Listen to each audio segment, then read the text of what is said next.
ये नया प्रोफेशन कैसे चालू हो गया हिंदुस्तान के अंदर कि डॉक्टर नहीं बनना, इंजीनियर नहीं बनना, बाबा बनना है। इसमें आप थोड़ी मेहनत करके बहुत अधिक धन कमा सकते हो। शमशान की कुछ ऐसी बात बताओ जो लोगों को ना पता हो।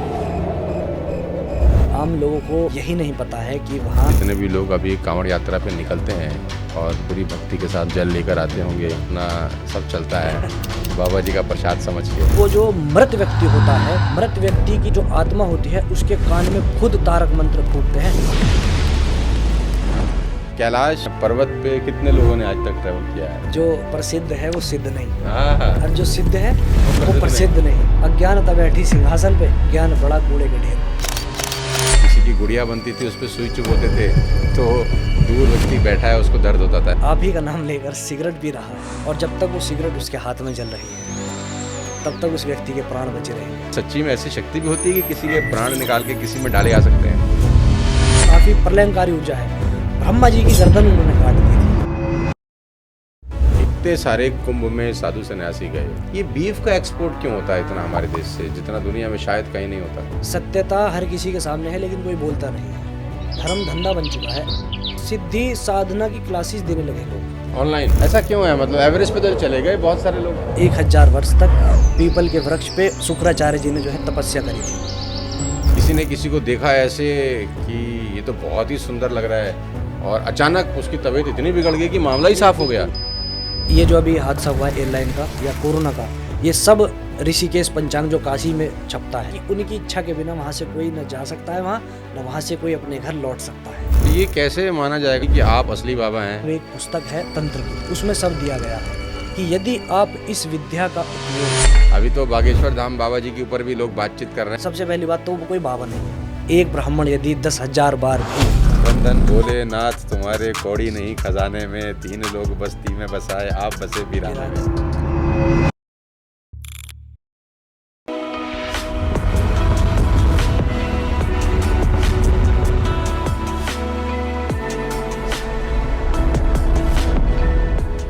इक्कीस 22 साल का एक नौजवान जो आज से 5-6 साल पहले जीन्स और टी शर्ट पहन के घूमा करता था, बालों में अलग अलग कलर के स्पाइक्स बनाता था, आज 5-6 साल के बाद इतना कुछ बदल गया कि वो आज नए युग के बाबा जी में कन्वर्ट हो गया।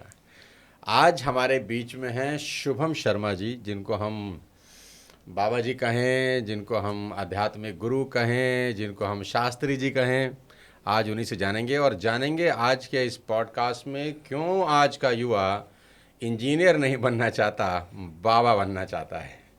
तो बाबा जी आपका बहुत बहुत स्वागत है हमारे पॉडकास्ट में। आज हम आपसे बहुत सारी बातें पूछेंगे क्योंकि आज आप बड़े वायरल हो रहे हैं, तो हमने सोचा सबसे पहले आपको बुलाया जाए और ये पूछा जाए ये नया प्रोफेशन कैसे चालू हो गया हिंदुस्तान के अंदर कि डॉक्टर नहीं बनना, इंजीनियर नहीं बनना, बाबा बनना है। आप 4-5 साल पहले जीन्स पहन के घूमते थे, बाल वाल स्पाइक बना के घूमते थे, और मॉल में मस्त जैसे हर युवा घूमता है, और अचानक अब ये। जी, सबसे पहले तो हर हर महादेव। हर हर महादेव। देखिए, वर्तमान जो प्रणाली चली है अभी बाबा बनने की या कुछ भी, कि जो जैसा आपने पूछा है डॉक्टर नहीं बनना है या इंजीनियर नहीं बनना है, लोगों को ऐसा लगता है कि ये जो आध्यात्मिक जगत है इसमें आप थोड़ी मेहनत करके बहुत अधिक धन कमा सकते हो। वर्तमान जो थिंकिंग है लोगों की, युवाओं की, कि इंजीनियर बनेंगे तो हमें पहले मेहनत करनी पड़ेगी, अध्ययन करना पड़ेगा, और तब कहीं जाके हम इंजीनियर का डेजिग्नेशन हमारे को मिल सकता है। लेकिन वर्तमान जो समय है उसमें क्या है कि आपकी कोई क्वालिफ़िकेशन चेक नहीं करेगा बाबा बनने से पहले कि आपने कुछ शिष्टाचार है अंदर, कुछ अच्छा आचरण है या नहीं है। बस आपको भगवा पहनना है, बाल बढ़ाने हैं, दाढ़ी बढ़ानी है, और आप बन गए बाबा।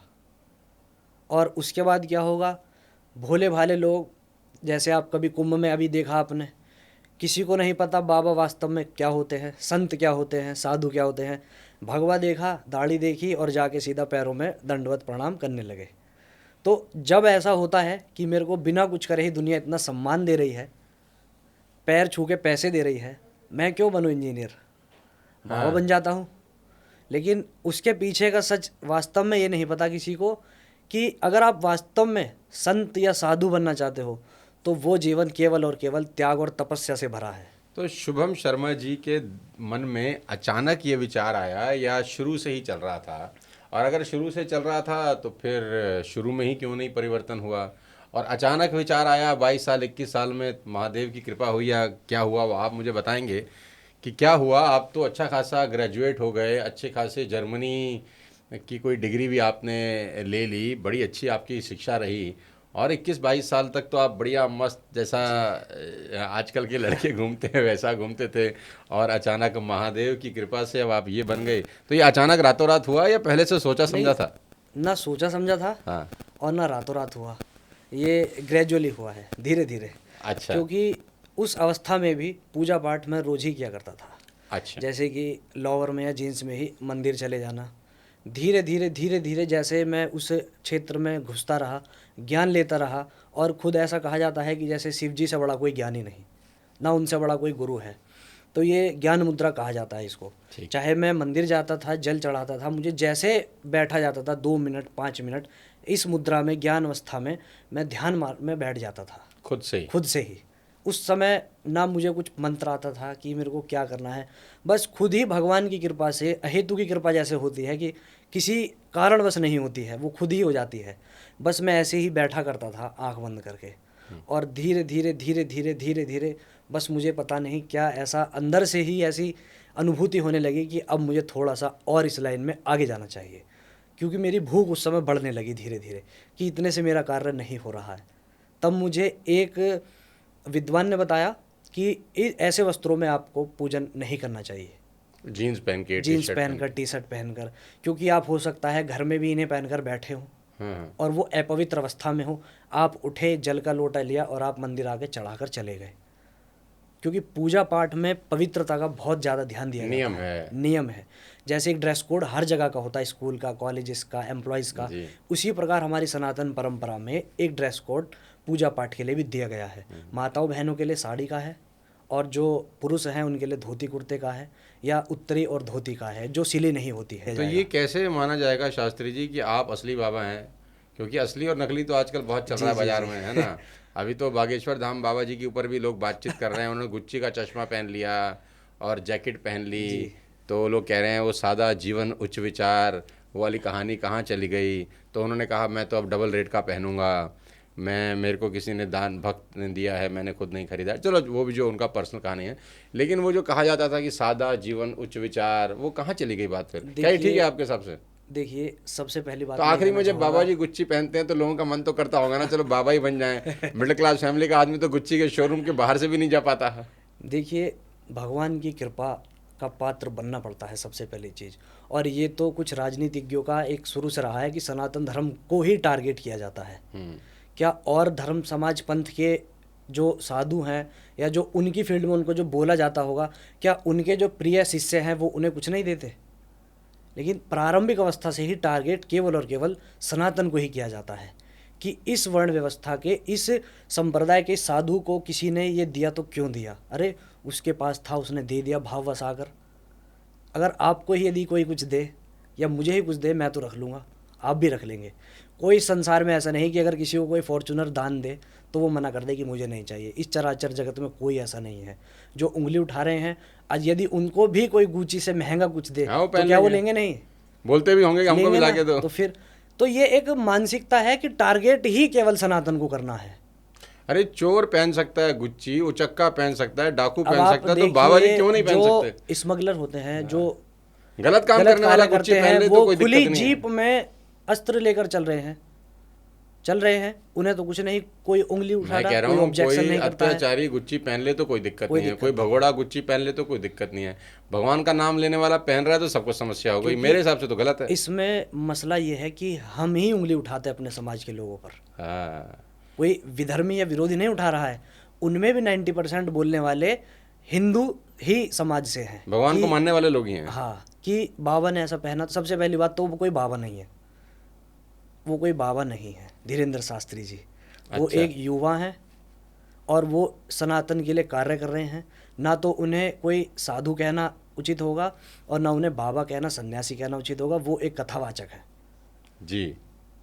तो और बहुत से लोग जो कहते हैं कि अभी जैसे एक एयरलाइन का जो हादसा हुआ है, हाँ, एयर इंडिया का। एयर इंडिया का, कि तब इनकी शक्ति कहाँ चली गई थी, हाँ, पूछ रहे हैं या ना कि अभी जो वो एक अटैक हुआ है जम्मू में, वहाँ तब इन्होंने कोई पर्ची क्यों नहीं खोली। पहलगाम में। तो मैं ये कहना चाहूँगा कि जैसे एक वाईफाई की रेंज होती है ना, वाईफाई की रेंज होती है कि एक लिमिटेड एरिया तक ही वो काम करता है। इसी प्रकार से यदि कोई सिद्धि साधना प्राप्त करता है ईश्वर से, उसकी भी एक रेंज होती है, उसकी एक सीमा होती है। असीमित तक जो असीमित शक्ति है वो केवल उस विधाता के पास है और किसी के पास नहीं है। यदि आप उनके सामने जाकर बैठेंगे तब वो आपके बारे में कुछ बता सकते हैं। ऐसा नहीं है कि पूरे संसार सागर में क्या हो रहा है वो व्यक्ति बैठा हुआ बता देगा। ये फिर मैं कह रहा हूँ कि ये केवल और केवल टारगेट किया जाता है प्रारंभिक अवस्था से ही सनातन धर्म को, इससे अधिक ये कुछ भी नहीं है। कि उन्होंने महंगा पहना है तो क्यों पहना है, यदि वो घूम रहे हैं विदेश में तो क्यों घूम रहे हैं। अरे भगवान की कृपा से ही सब कुछ प्राप्त होता है। यदि किसी ऐसे बोलने वाले व्यक्ति से बोला जाए कि मैं अपने खर्चे से आपको यूरोप का ट्रिप करा रहा हूँ, क्या वो व्यक्ति जाएगा? नहीं, इतने में तो एयरपोर्ट पहुंच चला जाएगा ना।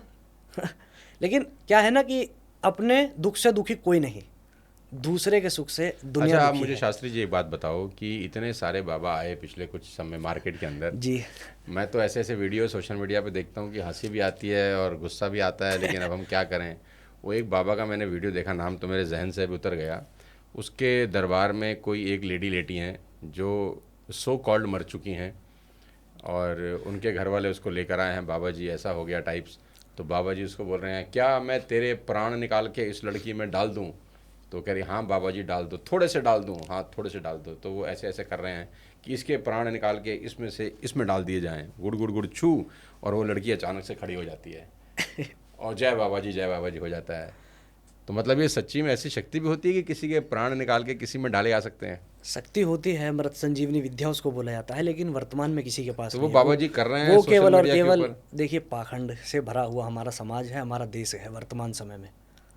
मैं स्पष्ट सी बात कहूँगा, मैं ना इधर से कहूँगा ना उधर से, मैं सीधी बात कहूँगा एकदम डायरेक्ट, क्योंकि मैं किसी प्रकार का कोई भय नहीं मानता। नहीं सबसे तो पहली चीज़, किसी को तो सच बोलना ही चाहिए ना। देखिए क्या है कि विद्या है, ये मृत संजीवनी विद्या है, भगवान आशुतोष के ही श्री चरणों से निकली है, भगवान भूतेश्वर महादेव के ही। उन्होंने किन्हें दी? शुक्राचार्य जी महाराज को।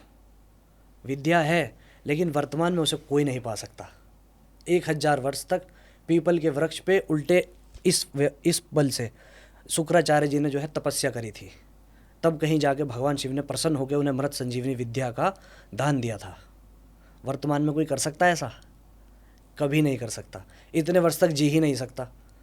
उल्टे लटक के विद्या तो बात बहुत दूर की है, इतने वर्ष तक कोई जी ही नहीं सकता। मतलब विद्या तो होती है, विद्या होती है, विद्या है निसंदेह, हमारे सनातन धर्म शास्त्रों में एक से एक विद्या एक से है, एक विद्या है। विद्या है, लेकिन उन्हें पाने के लिए त्याग चाहिए, तपस्या चाहिए, और वास्तविक उस गुरु का, उस ज्ञाता का हमें सानिध्य चाहिए जो हमें वो दे सकता है।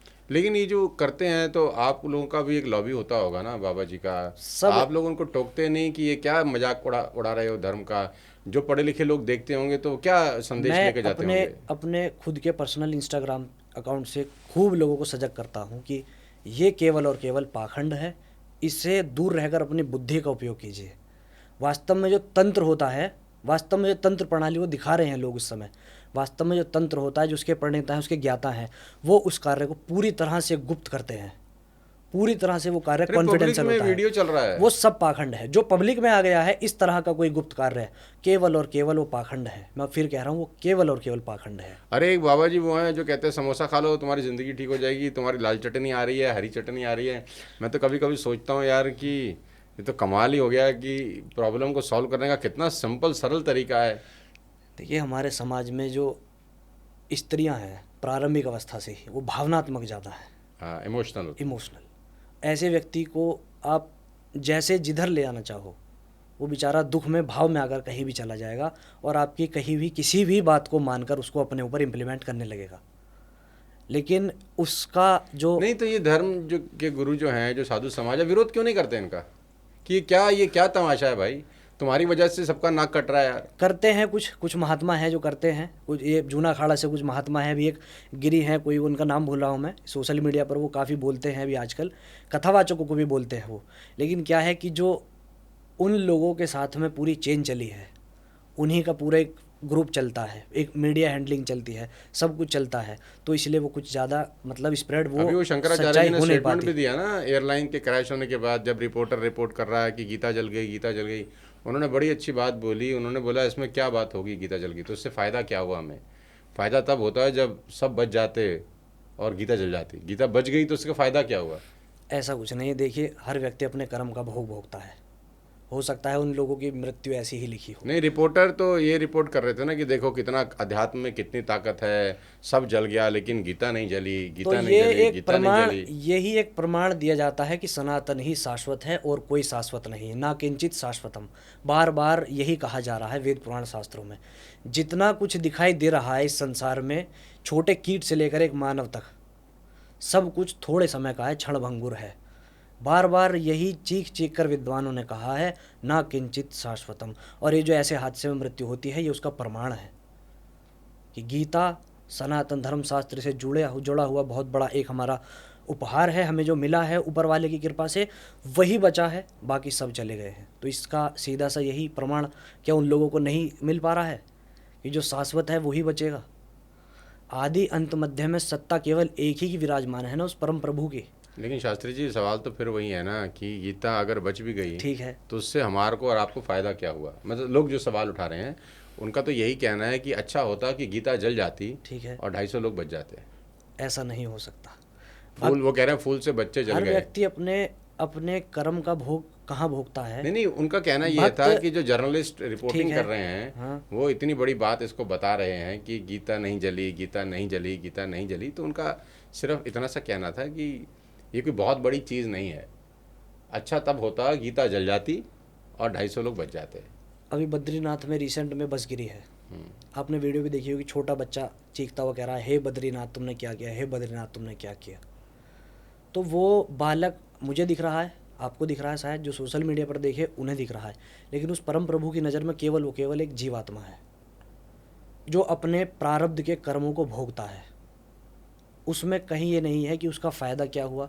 भक्त प्रहलाद भी तो थे, वो अपने पिता के दुश्मन की ही इतनी सेवा करते थे, इतनी पूजा करते थे, वो भी तो कहीं ना कहीं अपना कर्म भोग रहे थे ना, अपने पिता को ऐसा रूप में पाकर। सब व्यक्ति अपने कर्म का प्रारब्ध का भी तो लेकर आते हैं कि उनकी मृत्यु ऐसे होगी। मुझे नहीं पता मेरी मृत्यु कैसे होगी, आपको नहीं पता। मेरे मरने के पश्चात कोई पीछे से ये कहने लगे कि क्या फ़ायदा इतनी भक्ति का शिव जी की जो तुम्हें बचा नहीं पाए। क्या सब मार्कंडे बन जाएंगे कि अगर कोई शिवलिंग को लपेट कर बैठ जाए तो भगवान शिव उसकी रक्षा करने आ जाएंगे? ये तो एक शाश्वत सत्य ये है कि जिसने मानव ध्येय लिया है, नाम लिया है, उसे जाना ही जाना होगा। इसमें कोई फ़ायदे की या नुकसान की बात ही नहीं है। अरे शास्त्री जी चलो छोड़ो, शिव जी की बात करते हैं। जो सबसे इम्पोर्टेंट बात है, जो मुझे बड़े मन से आपसे पूछना भी चाहता हूँ, जी, आप भगवान शंकर के बारे में कुछ बताएं हमको। देखिए मेरे अंदर उतनी नहीं, सामर्थ्य जो नहीं है जो कि हम मैं उनके बारे में चर्चा तो कर ही जी, सकते हैं जी, अपने ईश्वर की। जी। जैसा कि सब जानते हैं वो बहुत दयालु हैं, परम दयालु हैं, दयालु के भी भोले दयालु बाबा हैं, हैं। भोले हैं और औखड़दानी है। जो जो मांगता है दे देते उसे दे देते हैं। अभी श्रावण मास प्रारंभ हो रहा है, हाँ, हाँ। उन्हीं का महीना है। भगवान नारायण शेष अपनी जो है अपनी निद्रा में चले जाते हैं, तब सारी सृष्टि का जो कार्यभार है भगवान शिव जी के ही हाथ में होगा। ऐसी अवस्था में उन्हें जितना जल से स्नान कराया जाए भगवान उतना प्रसन्न होते हैं। और रही बात उनके बारे में कुछ बात करने की या उन्हें जानने की, जैसा मैंने आपको भी ऑफ कैमरा भी बताया था कि एक ब्राह्मण यदि 10,000 बार भी वेद का पारायण करता है, वेद का पाठ पढ़ता है, तो भी शिव जी को नहीं जान सकता। शिव जी एक वो जैसा लोग जानते हैं वो शिव नहीं है। शिव वो नहीं है जैसा लोग जानते हैं उन्हें पूजते हैं। शिव एक तत्व है जो आपके और मेरे भीतर पैदा है, बस हमें उसे जागृत करना है। और वो तत्व क्या है? सत्य भाषण। हमें सत्य बोलना चाहिए। वो शिव जी का स्वरूप हमारे भीतर विद्यमान है, बस हमें उसे केवल थोड़ा सा तप करके जागृत करना है। शिव एक तत्व है, कोई मूर्ति नहीं है। जब आदि अंत मध्य में अंत में संसार के अंत में जब कुछ भी नहीं होता, केवल अंधकार होता है, केवल और केवल एक अग्नि स्तंभ शिव महापुराण के प्रथम अध्याय में आपको मिलेगा। केवल और केवल एक अग्नि स्तंभ उस समय विद्यमान होता है जिसमें से ब्रह्मा और विष्णु निकलते हैं। वो अग्नि स्तंभ ही सदाशिव का प्रतीक है। जैसे हम निराकार ब्रह्म के रूप में पूजते हैं, वही निराकार ब्रह्म वो अग्नि स्तंभ है जो शिव है, सदाशिव है। और जब देवताओं के आग्रह पर अपने वो शरीर में अपने साकार रूप में आते हैं, तब हम उन्हें शंकर कहकर उच्चारण करते हैं।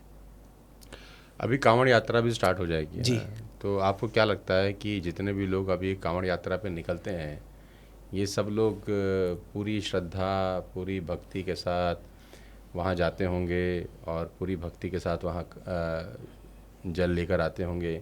क्योंकि कांवड़ यात्रा के दौरान बहुत बार ऐसा देखा गया है कि हुड़दंगी भी लोग बहुत होते हैं, जी।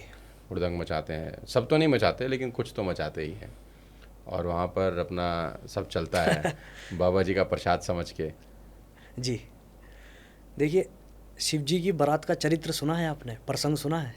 थोड़ा सुनाएंगे तो अच्छा लगेगा। उस प्रसंग में शिव विवाह में कैसे कैसे व्यक्ति हैं, कैसे कैसे भूत प्रेत सब हैं। भूत प्रेत पिशाच, किसी का सर नहीं, किसी का धड़ नहीं, किसी के हाथ उल्टे किसी के हैं, 10 सर हैं। 10 सर है ना, ऐसे ऐसे। तो मतलब, और सुंदर भी हैं, हाँ, सुंदर भी हैं, किन्नर भी हैं, यक्ष भी हैं, गंधर्व भी हैं, सब हैं। उसी प्रकार से ये भक्त श्रेणी में आते हैं हाँ, उनकी बारात के रूप में। उसमें आपको सात्विक सौम्य भी मिलेगा, जो केवल अपने घर से भाव लेकर जाएगा, जल लेगा और शिवरात्रि के दिन भगवान को बिल्कुल। चढ़ा के अपना हाथ जोड़ के अपने घर जाके सो जाएगा अपना ध्यान करते हुए। ठीक ठीक। कुछ ऐसे होंगे वो सीधे जाएंगे, लेकिन आएंगे घूमते फिरते टेढ़े आनंद लेते हुए। अच्छा। तो भाव है, अब सबके अलग अलग भाव हैं। हाँ। आपको नहीं पसंद गांजा पीना, और मैं कहूँ कि मुझे बहुत पसंद है, पीता नहीं हूँ मैं, लेकिन नहीं, बताऊँ, ठीक, ठीक। भाव वाली बात कर रहा हूँ। मुझे बहुत पसंद है, मुझे आनंद मिलता है, मेरे भगवान का प्रसाद है। उसमें आप कुछ नहीं कर सकते किसी के भाव को, क्योंकि ये अच्छा, भाव वाली भगवान का बात है। प्रसाद समझ के पी सकते हैं उसको? नहीं, बिल्कुल नहीं, क्योंकि ये कहीं इसका प्रमाण नहीं दिया गया है। जैसे लोग कहते हैं ना, ये केवल ये तो- अपनी अपने जीभा का रस है ये बस। ये तो भोले बाबा पीते हैं, नहीं तो हम नहीं भी नहीं पीते नहीं, हैं। भोले बाबा तो विष भी पीते हैं, ये सब विश्व विख्यात बात है ना। जब तो भी सांप गांजे भी चिलम लपेटते हैं वो तो। जब भी गांजे चिलम की बात चलती है, कोई ना कोई कहता है उन्होंने तो विष भी पिया था, क्या फलाहन का पान कर सकते हो? कोई नहीं कर सकता। तो और जहाँ वो उनसे रहते हैं वहाँ भी रह सकता है कोई रात को? उनसे जोड़ नहीं सकते, उनसे कोई कनेक्शन नहीं है इसका। हाँ, जितनी भी विषैली चीज़ें थीं समुद्र मंथन के समय, जब वो छलक कर विष धरती पर गिरा था, तो जितनी भी विषैली चीज़ें थीं उन्होंने सब अपने सानिध्य में ले ली थी, आपके मेरे कल्याण के लिए। ये उसका एक रीज़न है, इसे आप जोड़ सकते हो, क्योंकि वो सब कार्य करने में समर्थ है। क्या आप समर्थ हैं? मैं नहीं हूँ। इसीलिए कहा गया है कि कर्तुम अकर्तुम अन्यथा कर्तुम सर्वसमर्थ है। परमपिता हर कार्य को करने में समर्थ हैं, एक मानव हर कार्य को करने में समर्थ नहीं है। वो समर्थ थे, उन्होंने उस समय विष का पान किया, जितनी भी विषैली वस्तुएं थीं अपने में समेट ली। इस चीज़ से आप जोड़ सकते हो। लेकिन गांजे चिलम को एक टारगेट बना के कि वो भी पीते हैं, तो ये बहुत ज़्यादा गलत चीज़ है। हमारे समाज का एक बहुत निंदनीय कथन है। वो नहीं होना चाहिए। ये हमारे कहीं ना कहीं हमारे पतन का कारण है। हाँ, जो वास्तव में साधना में इसका उपयोग करते हैं, जैसे कि एक विषैला पदार्थ है, साइंटिफिक कुछ चीज़ें भी ऐसी हैं कि आप यदि किसी चीज़ का सेवन करते हैं तो वो आपकी जो ये दिमाग की नसें होती है एकदम उन्हें स्थिर कर देता है, स्थिर एकदम। आपकी जो स्टेबिलिटी है एकदम बढ़ जाएगी उसे पीने के बाद, जैसे कि ड्रग्स का नशा करते हैं लोग। अब उसके बाद उन्हें ऐसी प्रीति होती है कि वो एकदम सुन्न हो जाते हैं। तो जो उसका सहारा लेकर ध्यान मार्ग में बैठते हैं, उनका कहना यह है कि हम 4 घंटे 5 घंटे आसन पे बैठकर भगवान का ध्यान कर सकते हैं बिना किसी डिस्ट्रैक्शन के। उस समय चाहे कोई महिला आ जाए, कोई सुंदर लड़की आ जाए, कोई कन्या आ जाए, या कोई भगवान की भेजी हुई माया आ जाए, हमें फिर किसी से कोई मतलब नहीं। हमारा जो टारगेट है, वो भगवान का लक्ष्य है, वो हमारा पूरा होगा, उसी के पश्चात हमारी आंखें खुलेंगी। तो कुछ लोग, ज्ञानी लोग, उसका इस प्रकार से सदुपयोग करते हैं। भविष्यवाणी होती है क्या? बिल्कुल होती है। मतलब मैं थोड़ा उत्सुक हूँ जानने के लिए कि जैसे बड़े बड़े हादसे हो जाते हैं, जैसे हो गया, तो अभी बहुत सारे लोग बोल रहे हैं अभी पहले बता देते अगर इतनी ताकत, इतनी क्षमता किसी के अंदर है तो ये चीज़ें रुक जाती टाइप्स कहानी। और भविष्यवाणी के नाम पे बहुत सारे लोग अपना दुकान भी चलाते हैं। जो क्या है कि जिनके पास ज्ञान नहीं है वो दुकान चलाते हैं, और जिनके पास बहुत ज्ञान है वो गुप्त रूप से अपने ज्ञान को और बढ़ाते हैं। कि ब्रह्मास्त्र छोटे से युद्ध पे नहीं छोड़ा जाएगा ना। यदि आपके पास, मैं कहूँ कि आपके पास एक बहुत बड़ी शक्ति है, तो आपकी गली में लड़ाई होगी, आपने छोड़ दी, ऐसा थोड़ी होगा। एक बड़े अनुष्ठान के लिए उसको रखा जाएगा।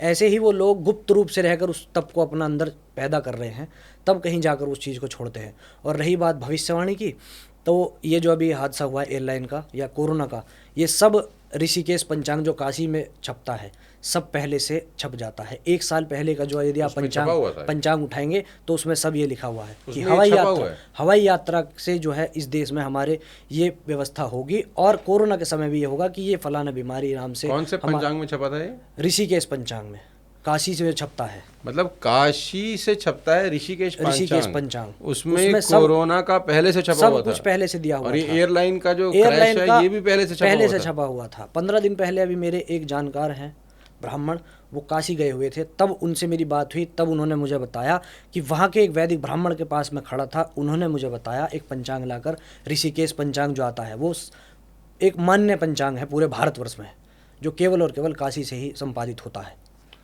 कुछ तो गूढ़ रहस्य है, क्योंकि जिस दिन क्रैश हुआ ना उस दिन सवेरे के न्यूज़पेपर में एक कंपनी अमूल थी, पता नहीं क्या नाम था, शायद मुझे जहाँ तक याद नहीं आ रहा अभी, कोई कंपनी का ऐड था जिसमें वो प्लेन, इंडियन एयरलाइंस का ही प्लेन, क्या कहते हैं, एक बिल्डिंग से क्या कहते हैं, जैसा क्रैश के बाद उसकी अवस्था थी वैसा ही ऐड में दिखाया, सवेरे न्यूज़पेपर में फ्रंट पेज पे वैसा क्या कहते हैं एज इट इज़ ऐड था।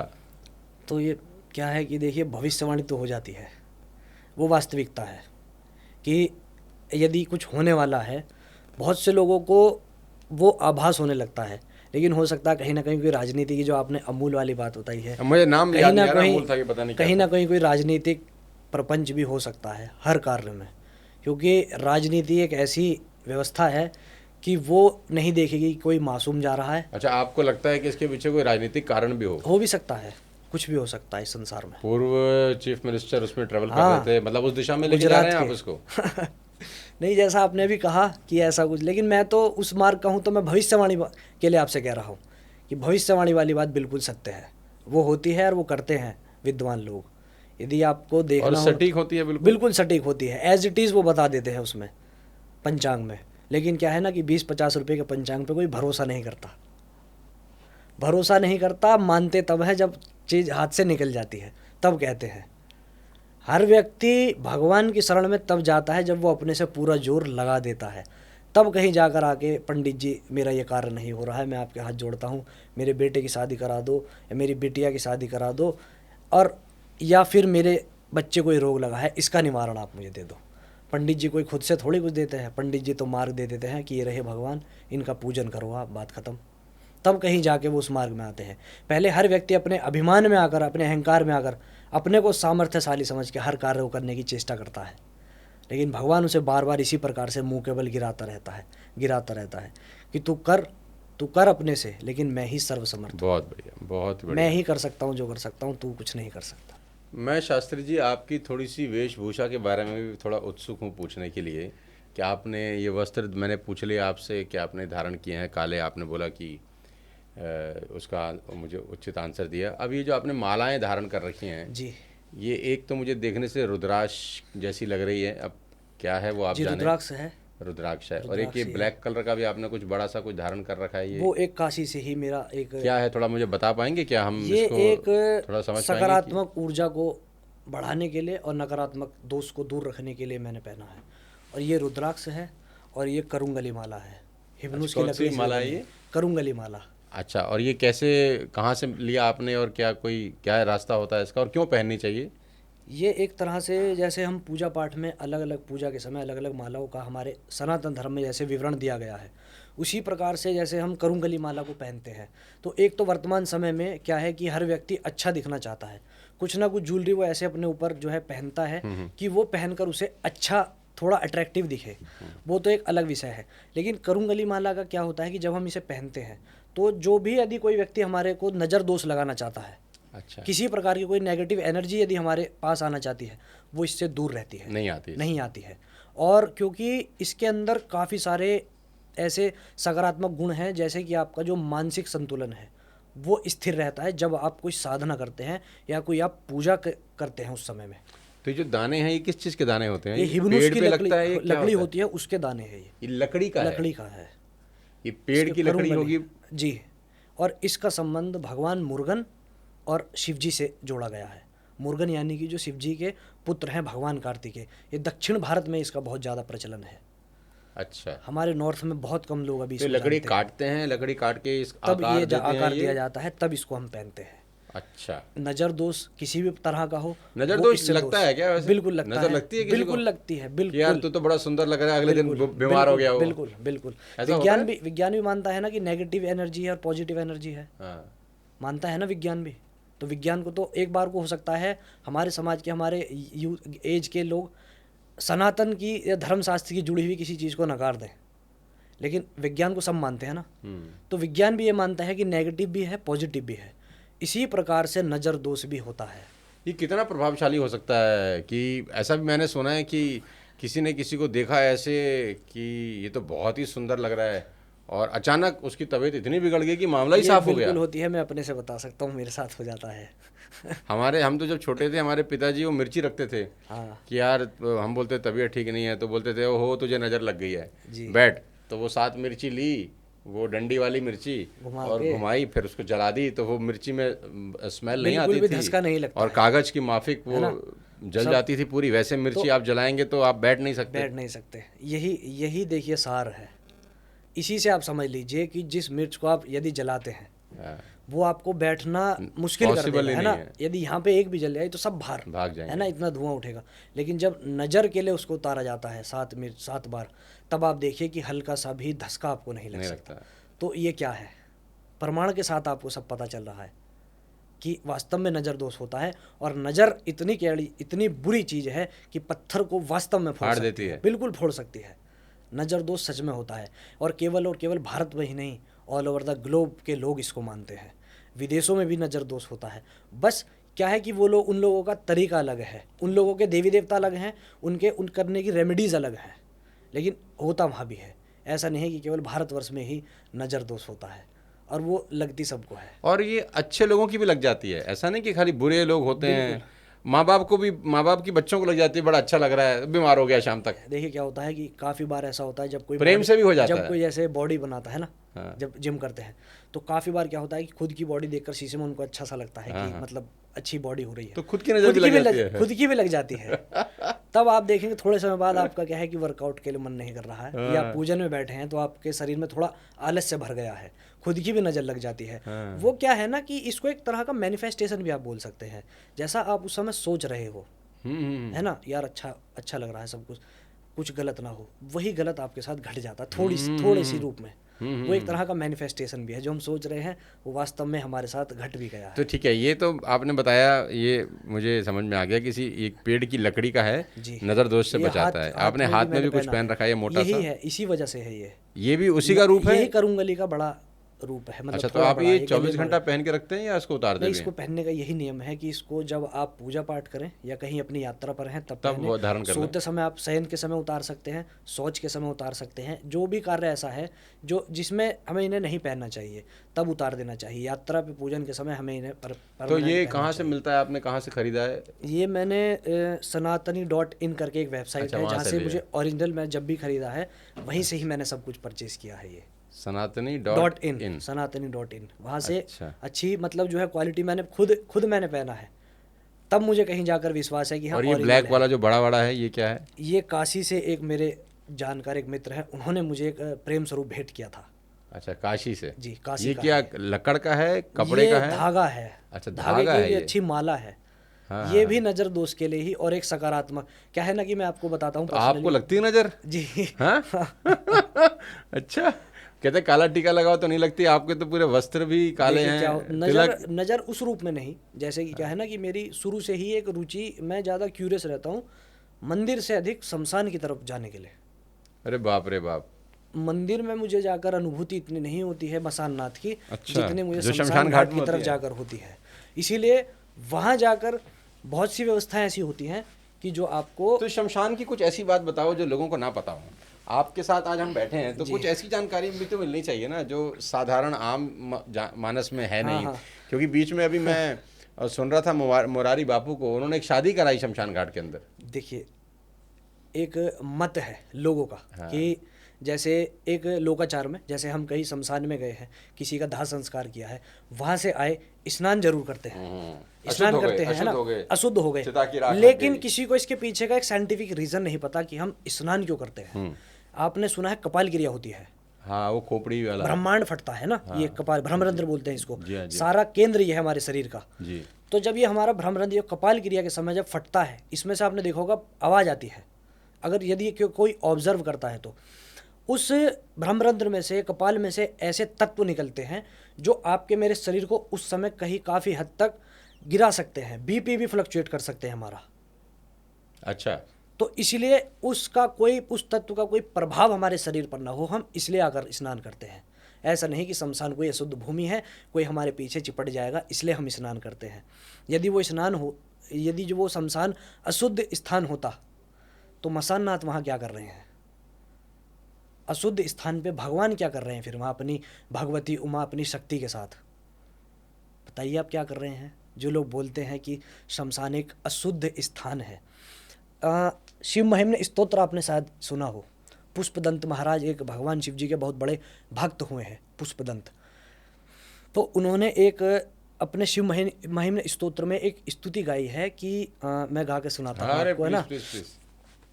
श्मशाने स्वा क्रीडा स्मरहर पिशाचा सहचरा चिता भस्मालेपा सृगपि नृकरोटी परिकरा। इसका मतलब क्या है? श्मशाने स्वा क्रीडा पिशाचा सहचरा। भगवान शिव अपने पिशाच, अपने सहचरों के साथ शमशान घाट में क्रीड़ा करते हैं। अच्छा। और उनका जो भस्म है, जो उनका अंगराग है, वो उनका भस्म उनका श्रृंगार है, जो चिता की भस्म अपने शरीर पर लगाए हैं। तो उसके लिए क्या कहा गया है कि वो स्वरूप उनका अमंगल सा दिखता हुआ भी स्मरण करने वाले के लिए मंगल में साबित हो जाता है। यदि कोई व्यक्ति भगवान शिव जी के ऐसे रूप को देखकर भी उनका स्मरण कर लेता है तो वो उसके लिए भी मंगलकारी है। तो जब भगवान शिव वहाँ क्रीड़ा करते हैं अपने सहचरों के साथ, अपने भूत प्रेत पिशाचों के साथ, तो वो स्थान कैसे अशुद्ध हो सकता है? आप ही बताइए। कोई ऐसी चीज़ बताइए ना शास्त्री जी जो हमको, आम जनता को ना पता हो शमशान के बारे में। शमशान के बारे में आम लोगों को यही नहीं पता है कि वहाँ कौन सा देवता विद्यमान होता है, हमेशा विद्यमान होता है। वो तो शंकर जी के बारे में मालूम है सबको। शंकर जी का कौन सा रूप वहाँ पर विद्यमान होता है? क्या वो शक्ति सात्विक होती है या तामसिक होती है, या जो मंदिर में जिसका तेज ज़्यादा है या शमशान में उसका तेज ज़्यादा है? हर व्यक्ति शमशान घाट जाता है। एक आम व्यक्ति की मैं बता रहा हूँ, साधक की नहीं। आम व्यक्ति क्या करते हैं? महिलाएं जाती नहीं हमारे सनातन धर्म में। जी जी। पुरुष जाते हैं, गए, दाह संस्कार हुआ, हाथ धोए और आ गए। वो कुछ उस समय वहाँ करते हैं? नहीं, कुछ नहीं। महसूस करते हैं कुछ? ना। कुछ भी नहीं करते। क्या वो भगवान शिव जी के विग्रह को देखकर उस समय हाथ जोड़ते हैं? नहीं जोड़ता, कोई नहीं जोड़ता, क्योंकि उन्हें वहाँ उस चीज़ की अनुभूति नहीं किया, वास्तविक रूप में मसाननाथ बैठे। शमशान घाट में कोई सिद्धियाँ विद्धियाँ भी होती हैं? कोई लोग करते हैं सिद्धियाँ? बहुत जल्दी सिद्धियाँ हो जाती है वहाँ, बहुत तीव्रता के साथ। यदि मैं कहूँ लोग कि यदि आप मंदिर में या कहीं और करें तो वो, यदि कोई 6 मंथ लग रहे हैं, 6 महीने लग रहे हैं, तो वहाँ वो 15-20 दिन के अंदर अंदर सिद्ध हो जाएगी, क्योंकि वो इतनी पवित्र भूमि है। कैसी कैसी सिद्धियाँ होती हैं? काफ़ी सारी हैं शमशान में होती हैं। जैसे कि आप भैरव उपासना करते हैं लोग, भैरव उपासना, भैरव की साधना करते हैं। अच्छा। और क्योंकि भगवान शिव जी का जो उग्र रूप है वो भगवान भैरव है। अच्छा। जो काशी के कोतवाल भी कहे गए हैं। भगवान शिव जी का जो उग्र एकदम रूप है, जो मृत्यु को भी जीत लेता है, समय का भी बाप है, समय का भी काल है, समय को भी जीत लेता है, वो रूप भगवान शिव जी का वहाँ विद्यमान होता है। तो बहुत से लोग रात्रि काल में वहाँ पर साधना भी करते हैं। लेकिन वर्तमान समय में क्या है कि जो मोस्टली जो शमशान घाट हैं, संध्या के पश्चात उन्हें बंद कर दिया जाता है इसी कारण से, ताकि सिद्धि ना कर सके, सिद्धि कोई ना कर सके, कोई गलत कार्य ना कर सके। किसी गलत कार्य भी होते हैं? बिल्कुल होते हैं। जैसे कि किसी की चिता जल रही है और कोई व्यक्ति आकर वहाँ अपना कोई अनुष्ठान कर रहा है, अपना अनुष्ठान मतलब कर रहा है कि कोई सिद्धि करने लगा है उस जलती हुई चिता पर, उस शव के ऊपर, उस शव के ऊपर।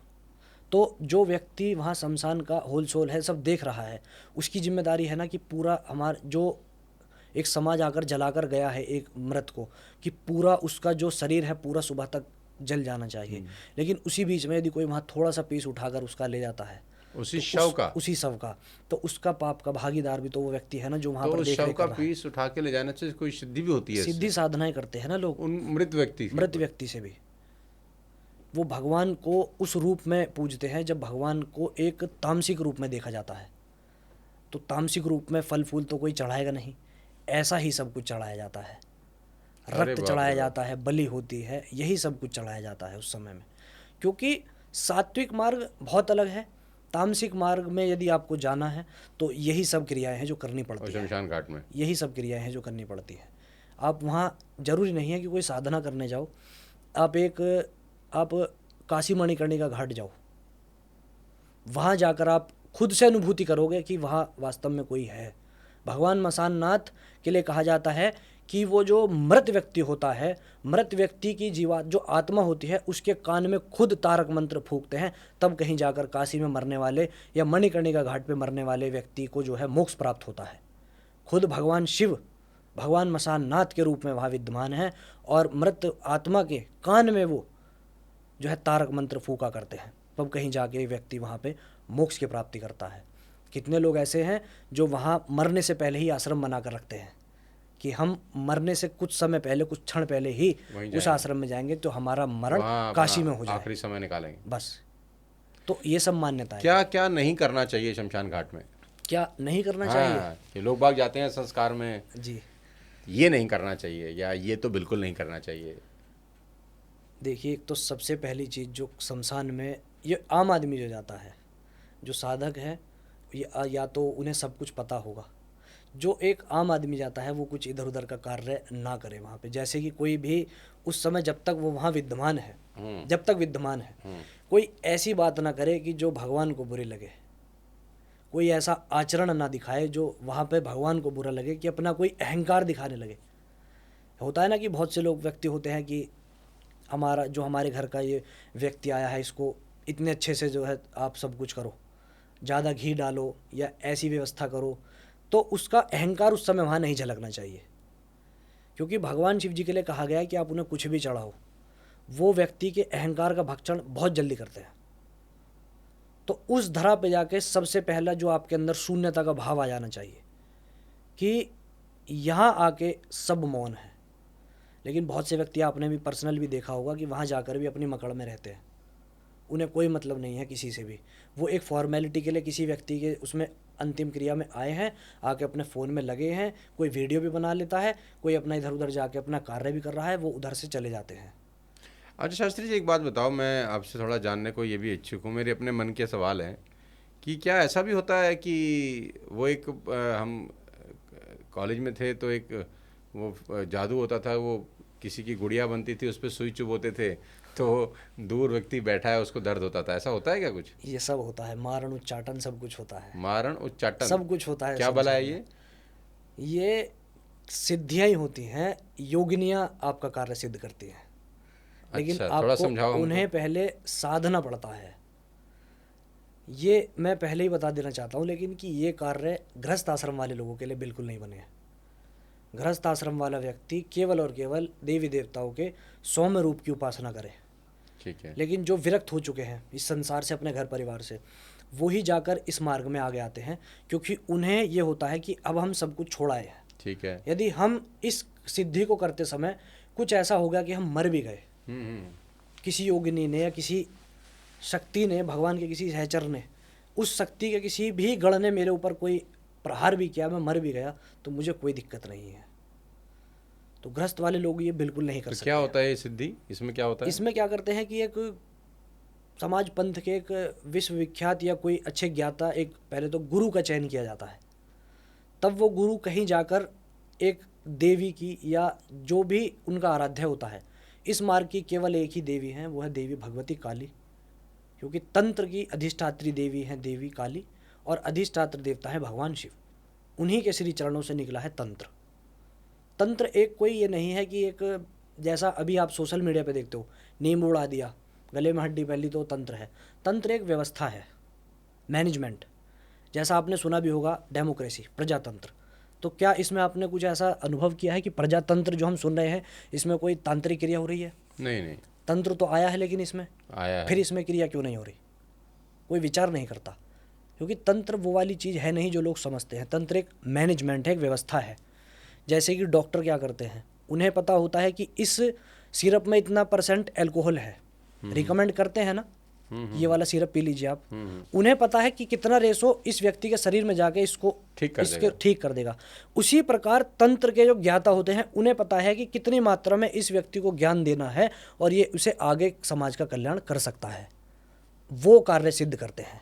ऐसा नहीं कि मैंने सिद्धि ले ली और मैं आपका बुरा करने बैठ गया।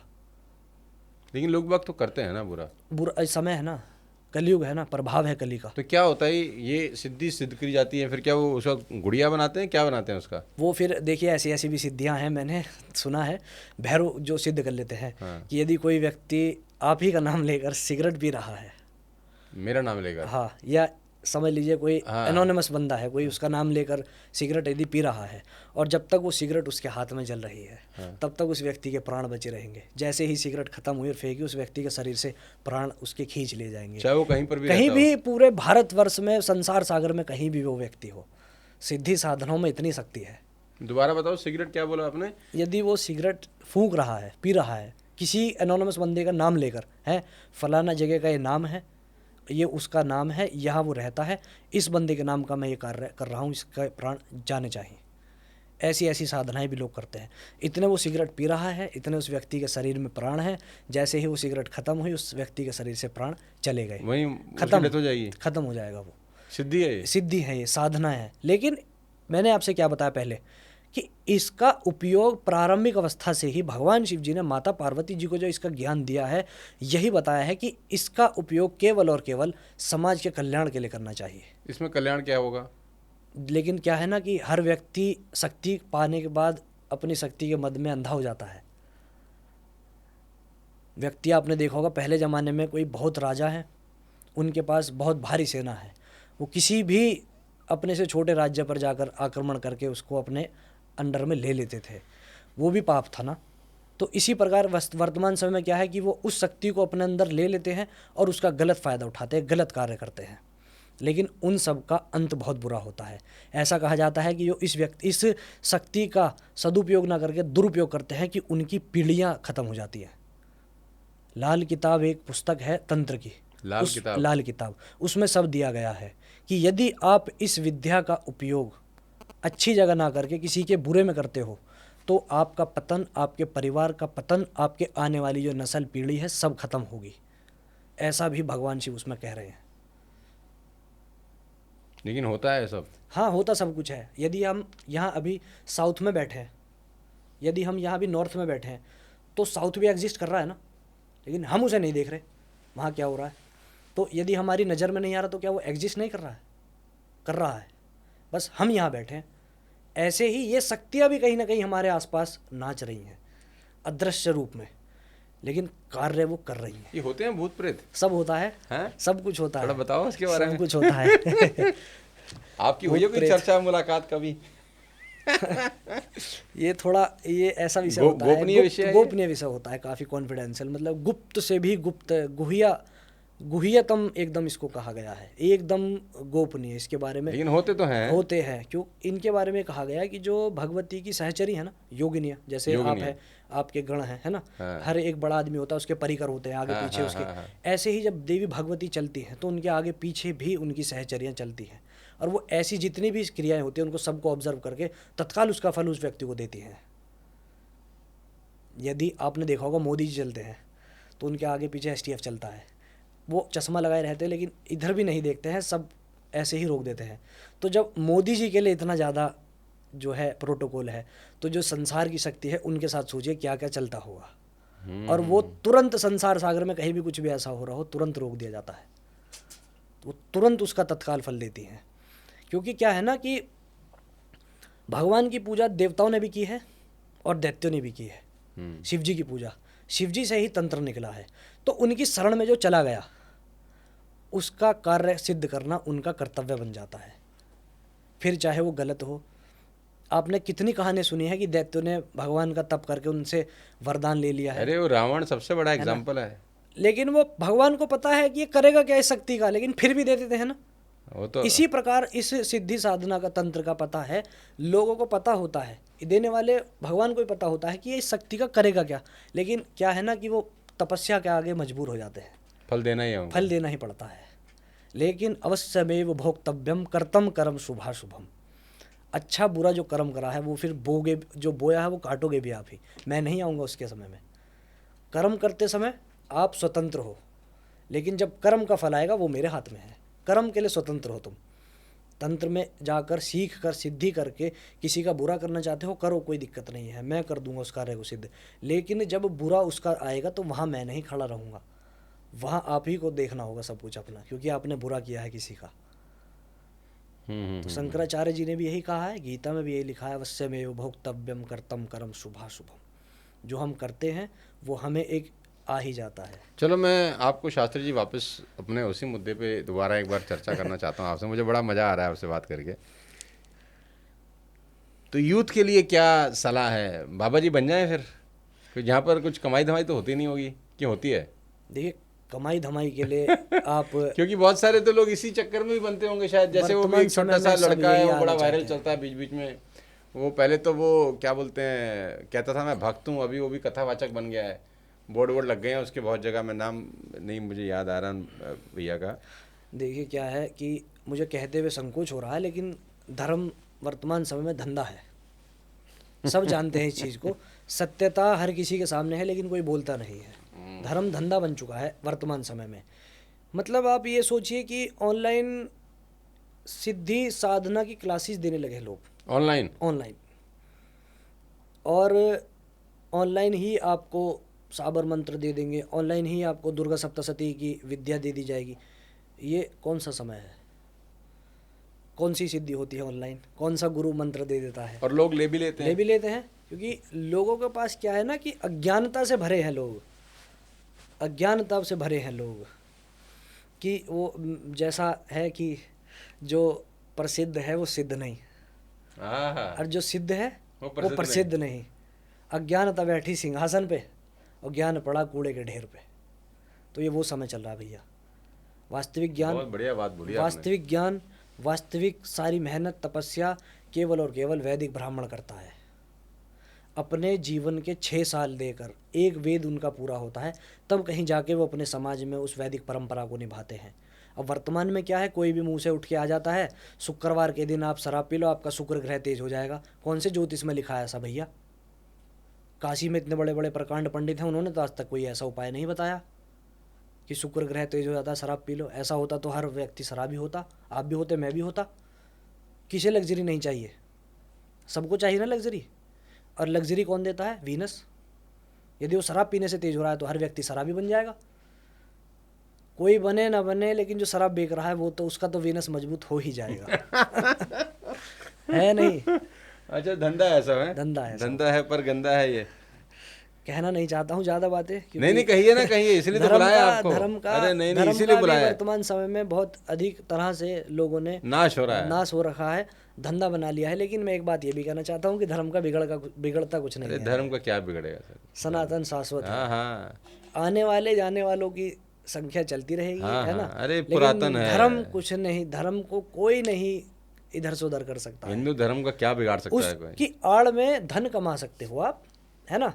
लेकिन वो उस तरह से कमा रहे हो गलत तरीके से, तो आपका पतन भी होगा। कि बाबा बनना और बाबा बनने की प्रेरणा अंदर से चेतना जो है जागृत होना, दो अलग अलग विषय है। कि इसको देखा मैंने, इसने पहले इंजीनियरिंग करी, जैसे वो आईआईटी वाले बाबा अभी फेमस उसमें हुए हैं ना, वो केवल और IIT केवल गांजा, बाबा। केवल और केवल गांजे का ज्ञान है उनके पास। अच्छा, वो ज्ञान खूब है। हाँ, गांजे का और ये सब पीना। और मेरा अपना जो निजी जो मेरा उद्देश्य है, जो मेरा एक ये है कि मैं करना है, मुझे यूथ को नशे से दूर करना है। मेरा जो अंदर जो मेरा विज़न है, मेरे को ये चाहिए कि मैं अपने सोशल मीडिया के माध्यम से यूथ को अच्छी चीज़ों की और जो है डाइवर्ट कर सकूं। ये मैं स्प्रेड करना चाहता हूं। मैं गांजे चिलम को नहीं स्प्रेड करना चाहता कि तुम बाबा बनो गांजा पियो, उससे किसी का कल्याण नहीं होगा। क्यों? एक तरफ बात करते हैं हम धर्म की रक्षा की, एक तरफ हम चिलम पी के अपने शरीर को सुखा रहे हैं। विधर्मी कोई आके विरोधी एक घूंसा मार दे तो हमारा खेल खत्म। यार ये कितनी अच्छी बात आपने बताई, मुझे तो मज़ा आ गया सुनकर कि देखो, जो बाबा के नाम पे लोग चिलम ये सब लगा रहे हैं, आज शास्त्री जी खुद ही बता रहे हैं कि उनसे दूर रहो यार, और बिल्कुल दूर हो जाओ। ये एक ऐसा रास्ता है जहाँ जाना तो आसान है, वापस लौटना नामुमकिन ही है। वन वे ट्रैफिक है ये। घर के घर बर्बाद होते हैं भैया, जिनके पास पैसे नहीं है कहाँ से लाएंगे इतना नशे के लिए पैसा? देखते हो ना पिक्चरों फिर में चोरी चारी करते हैं पिक्चरों फिर। में हाल देखते हो ना, जैसे पंजाब में दिखाते हैं पिक्चर वगैरह में कि दिखाते हैं कि वो बेचारे नशे के इंजेक्शन लेते हैं लेकिन पैसा नहीं है, सब बेचने लगे, ये करने लगे, वो करने गलत लगे। काम करते हैं, कहीं बिल्कुल से भी पैसा बिल्कुल चाहिए, गलत कार्य है। देखिए जो कार्य छिप के किया जाता है वो गलत ही वो है। गलत ही है। हाँ बिल्कुल और ठीक। धर्म क्या है? धारयति इति धर्मः। जो धारण करने योग्य है वो धर्म है। क्या ये धारण करने योग्य है? धारण करने योग्य है? ऐसी कोई भी व्यवस्था मेरी नज़र में तो नहीं है, तो वो धर्म ही नहीं है। यदि आप चाहते हो कि आपका धर्म अच्छे से रहे, आप अच्छे से रहे, आपका समाज अच्छे से चले, सबसे पहला यही है आहार विहार अच्छा हो। युक्ताहार विहारस्य युक्त चेष्टस्य कर्मसु युक्त स्वप्नावबोधस्य योगो भवति दुःखः। श्रीमद् भागवत में भी यही कहा गया है, गीता में भी यही कहा गया है। युक्ताहार विहारस्य, आहार और विहार यानी कि आपका सोना उठना एक व्यवस्थित ढंग से होना चाहिए, तभी आपका कोई भी योग, या चाहे वो कर्म योग हो, ज्ञान योग हो या आपका भक्ति योग हो, तभी वो सिद्ध हो के आपके दुखों का हरण कर सकता है, अन्यथा नहीं हरेगा। आपको यही नहीं पता हमारे समाज के युवा को सोना कितने बजे है? 12 बजे तक, 1 बजे तक रील स्क्रॉल कर रहा है।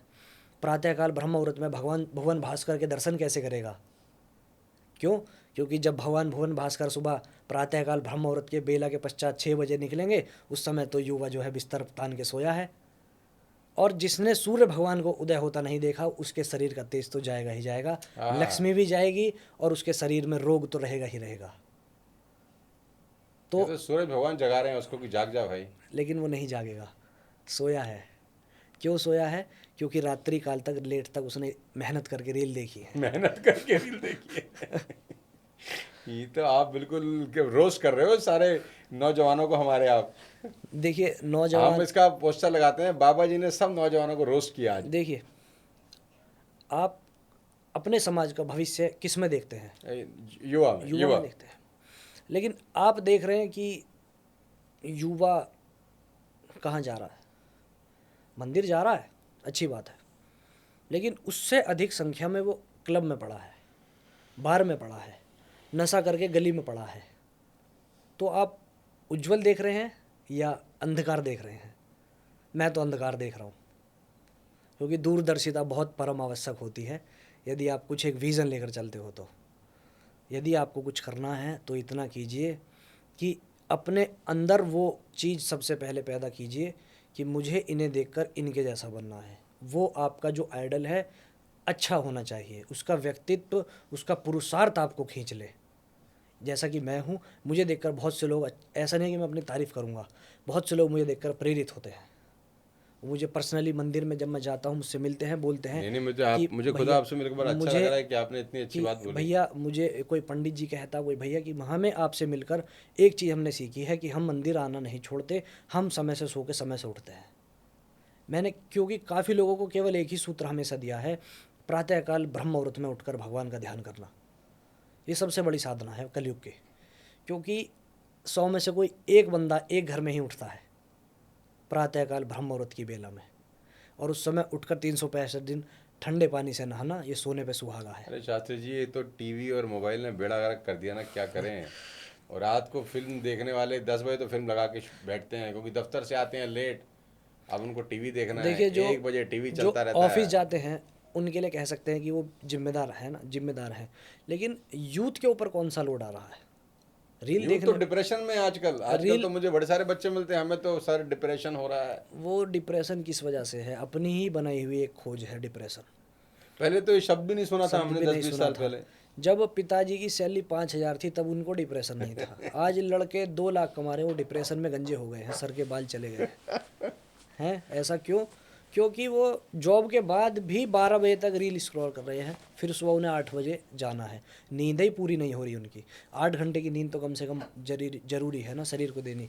जब वो नींद अच्छी है, आहार विहार, खान पान अच्छा है, तो सब कुछ व्यवस्थित रहेगा। आपके शरीर के बाल, आपके शरीर का अच्छा, तेज, सब मुझे अच्छा ये रहेगा। बताओ शास्त्री जी, मेरे पास एक सवाल है आपके लिए कि कैलाश पर्वत पे कितने लोगों ने आज तक ट्रैवल किया है? किसी ने भी नहीं। ऐसा क्यों है? मतलब एवरेस्ट पे तो चले गए बहुत सारे लोग। No one can go on Kailash Parvat. Why don't? Kailash पे आपको क्यों नहीं गए लोग? पाप से रहित होना पड़ेगा। कोई व्यक्ति आपकी नज़र में है, आपकी जानकारी में, जिसने पूरे जीवन पर्यंत कोई पाप नहीं किया? मैं कह नहीं सकता ऐसे तो कुछ। कैलाश पर्वत पे केवल वही दिव्य आत्मा चढ़ सकती है जिसने पूरे जीवन पर्यंत कोई पाप नहीं किया है, क्योंकि वहाँ भगवान शिव साक्षात अपने परिवार के साथ विद्यमान है आज भी। आज भी प्रत्यक्ष रूप में है। और इसका यही सबसे बड़ा प्रमाण है कि कोई व्यक्ति वहाँ चढ़ नहीं पाया, जबकि एवरेस्ट की कंपैरिजन में उसकी चोटी की ऊंचाई बहुत कम है। और एवरेस्ट पर कितने पर्वतारोही चढ़ गए हैं कि वो इतना ऊंचा है तब भी, लेकिन 27-28 वहाँ कोई नहीं चढ़ पाया। वहाँ कोई नहीं चढ़ पाया क्योंकि वहाँ सकारात्मक नकारात्मक ऊर्जाओं का भंडार है। कैलाश पर्वत वो आज तक एक गोपनीय ही बना हुआ है। उसके बारे में जितना भी आप पढ़ेंगे वेद में, पुराण में, शास्त्र में, ये एक आकलन है। वास्तविकता क्या है, सब अनभिज्ञ है उससे। लेकिन जो ऋषि मुनि तपस्वी वहाँ जाकर उन्होंने साधा है, जो अनुभूति ली है, उन्होंने यही कहा है कि भगवान शिव अपने परिवार के साथ वहाँ साक्षात हैं। और यही उसका सीधा सीधा प्रमाण है कि वहाँ कोई नहीं चढ़ पाया आज तक, क्योंकि वो शक्तियाँ वहाँ अवरोध पैदा करती हैं। आप सोचिए कि जब हमें प्रधानमंत्री जी से मिलना हो, राष्ट्रपति से मिलना हो, हम सीधा मुंह लेकर चले जाएं, हमें जाने दिया जाएगा? अरे आज एमएलए नहीं मिलता सर, नहीं लोकल मिलते ना। गली का पार्षद नहीं मिलेगा, गली का पार्षद नहीं एमएलए से मिलेगा। मिलना बड़ा मुश्किल है भाई, एक बार जीत जाए तो। गली का पार्षद नहीं मिलेगा, पार्षद है ना? ही नहीं मिलते। तो वो परम सत्तावान कैसे, त्रिलोकीनाथ है कैसे, मतलब मैं कह रहा हूँ कि लोग कहते हैं ना कि हमें दर्शन चाहिए हो जाए, मैं कह रहा हूँ भगवान उस रूप में आ भी जाए ना, उसे उसकी छटा को देख के आदमी हार्ट अटैक से निसंदेह मर जाएगा। अंधेरे में अपनी परछाई देख के लोगों को डरते मैंने देखा है। तो जब तुम भुवन भास्कर भगवान शिव जो उनके साकार रूप में महाविद्यमान हैं, उन्हें देखकर आप कैसे ही। लेकिन बाबा जी रहते अकेले हैं वीराने में, क्योंकि भगवान शिव जी को धन एक धन सबसे बड़ा योगी कहा गया है। और योगी कैसे स्थान का चयन करता है जहाँ कुछ भी ना हो, केवल और केवल सन्नाटा, जो अपनी समाधि में ध्यानस्थ लीन हो सके। और वो कैलाश पर्वत से अच्छा कोई संसार में स्थान नहीं है, क्योंकि वो चारों तरफ ऐसी प्राकृतिक घटनाओं को समायोजित अपने अंदर करके रखा है कि वहाँ बैठकर जो भी साधना कर देता है उसकी साधना बहुत शीघ्र सफल होती है। ये भगवान शिव जी का आशीर्वाद है उस स्थान को। इसीलिए भगवान शिव जी ने उस स्थान का चयन किया है हमेशा से। वेद पुराणों में, शास्त्र में बार बार यही तो आया है, कैलाश के निवासी नमो बार बार हो। और किसी पर्वत का नाम तो नहीं आया, क्योंकि वो वहाँ जागृत अवस्था में है, क्योंकि वो बहुत भोले हैं। और इसीलिए उन्होंने उस स्थान को चुना है, क्योंकि वो धरती पे है। बाकी सब देवी देवता अपने अपने स्थान में, कोई स्वर्ग में है, सब अपने अपने स्थान में है। लेकिन यदि धरती के किसी मानव को वहाँ तक अपनी पुकार पहुँचानी हो तो ऊपर तक तो नहीं जा सकता। लेकिन जब धरती से ही जुड़ा है कैलाश, धरती पर ही स्थित है, तो धरती पर ही बैठकर यदि मैं भगवान का ध्यान करूँ तो भगवान क्यों नहीं आएंगे मेरे पास? उन्हें आना होगा। बस मेरे भाव ऐसे होने चाहिए कि उन्हें आना पड़ जाएगा। ऐसा नहीं कि मेरे को, मैं बैठा हूँ ध्यान के लिए, मेरा कार्य सिद्ध नहीं हो रहा है, फलाना कोई आके मेरे से कहने लगा कि यार तुम क्या इस योगी की, इस भूत पिशाच के देवता की पूजा करने बैठे हो यार, उधर चलो, नारायण देखो तुम्हें क्या लक्ष्मी की तो प्राप्ति कराएंगे। और व्यक्ति क्या है, सीधा भाग जाता है, चलो यार चलो। भगवान बदल देता है, भगवान बदल देता है, दर बदल देता है, कार्य सिद्ध नहीं हुआ था। लेकिन ये नहीं पता वो भूतों का देवता राख में से तुम्हें सोना निकाल कर दे देगा। ये नहीं जानते लोग, ये अज्ञानता है अंदर कि वो दिख रहा है। भगवान की माया क्या कही गई है कि जो वास्तविकता है उससे अनभिज्ञ रखेगी, और जो इस संसार का सबसे बड़ा झूठ है उसमें तुम्हें डुबाए रखेगी। वास्तविकता क्या है? भगवान ही खुद वास्तविकता है, परम सत्तावान ही वास्तविकता है। और माया क्या है? सबसे बड़ी एक ऐसी व्यवस्था जो भगवान की बनाई है कि उसमें सब लोग डूबे रहते हैं। हमें लगता है कि आज हमारे पास घर है, ये हमेशा रहेगा।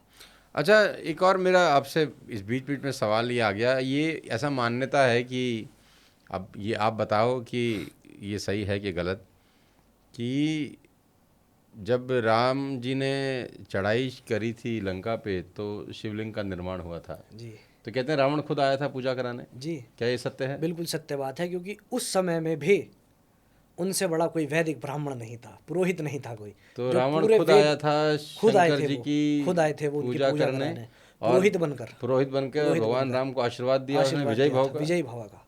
क्योंकि और वर्तमान समय में भी कह रहा हूँ मैं, आपके चैनल के माध्यम से, पूरे भारतवर्ष में क्या पूरे संसार में उनसे बड़ा कोई वैदिक ब्राह्मण नहीं है आज भी। रावण से आज भी वो उस समय में भी जब उनके वहाँ विभीषण गए तो उन्होंने क्या सुना कि चारों तरफ लंका में वेद मंत्रों के जो है गूंज उठ रही है।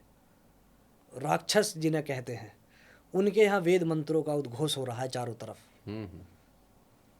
ये तो उनका एक प्रारब्ध था जो उन्हें जो है काटना पड़ा, रावण को और उनके भाई को। ये प्रारब्ध से मिला है उन्हें।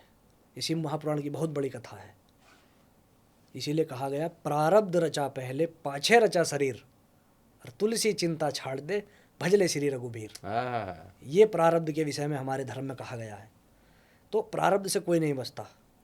कोई लेकिन ये सत्य है कि रावण आए वहां पर, बिल्कुल पूजा की उन्होंने, और सीता को भी साथ लेकर आए, आशीर्वाद दिया, विजय भव्य का आशीर्वाद दिया। और ये भी कहा है कि सीता को साथ लेकर आए, ये भी सच है।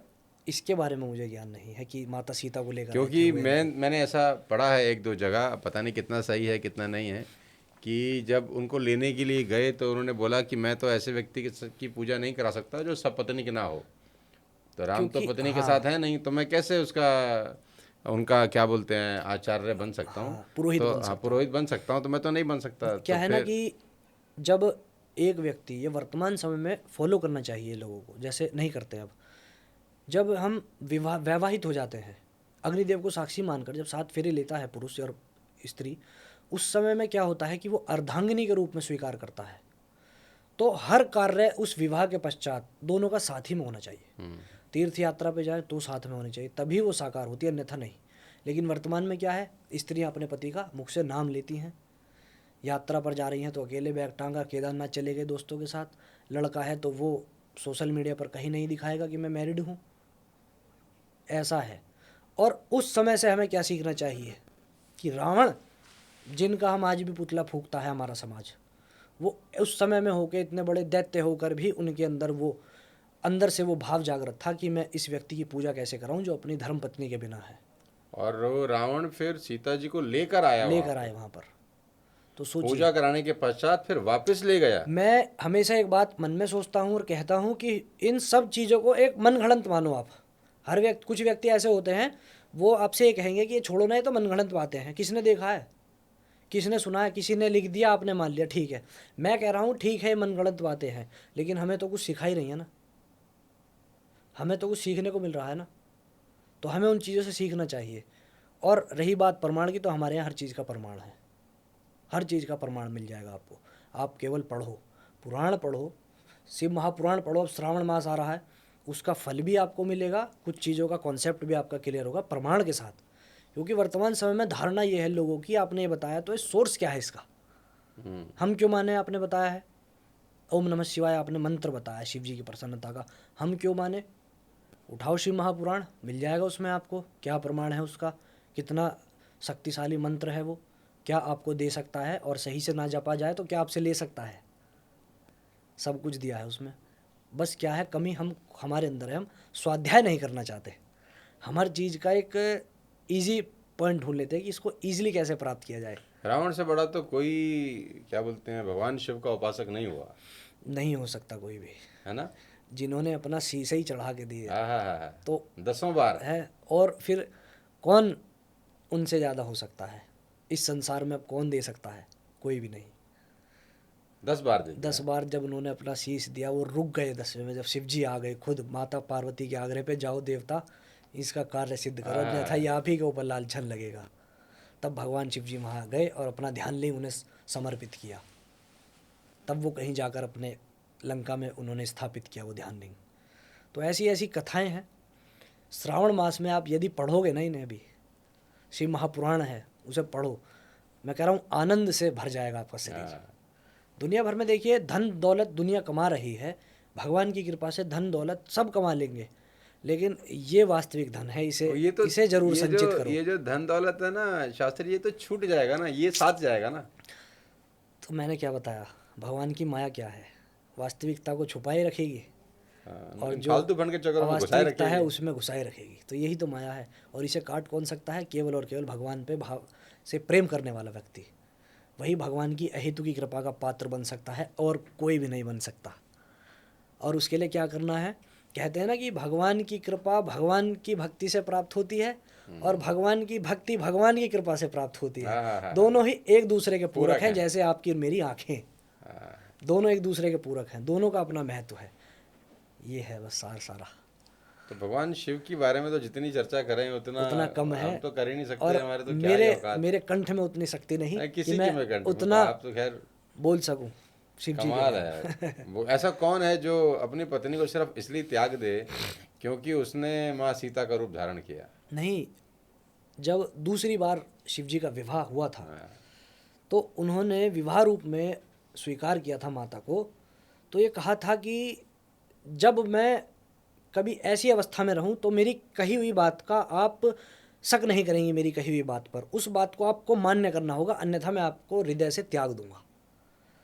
तो जब एक बार वो गगन विहार कर रहे थे तब भगवान राम अपने भाई लक्ष्मण जी के साथ जब घूम रहे थे तब जो है भगवान शिव जी ने कहा कि ये जो हैं ये भगवान नारायण है और ये जो लक्ष्मण है ये इनका शेषनाग है, वो मानी नहीं, वो वो मानी नहीं। शंका हो गई। तब शंकर जी ने कहा ठीक है देवी, तो आप जाकर इन्हीं से परीक्षा ले लो। पूछ लीजिए आप।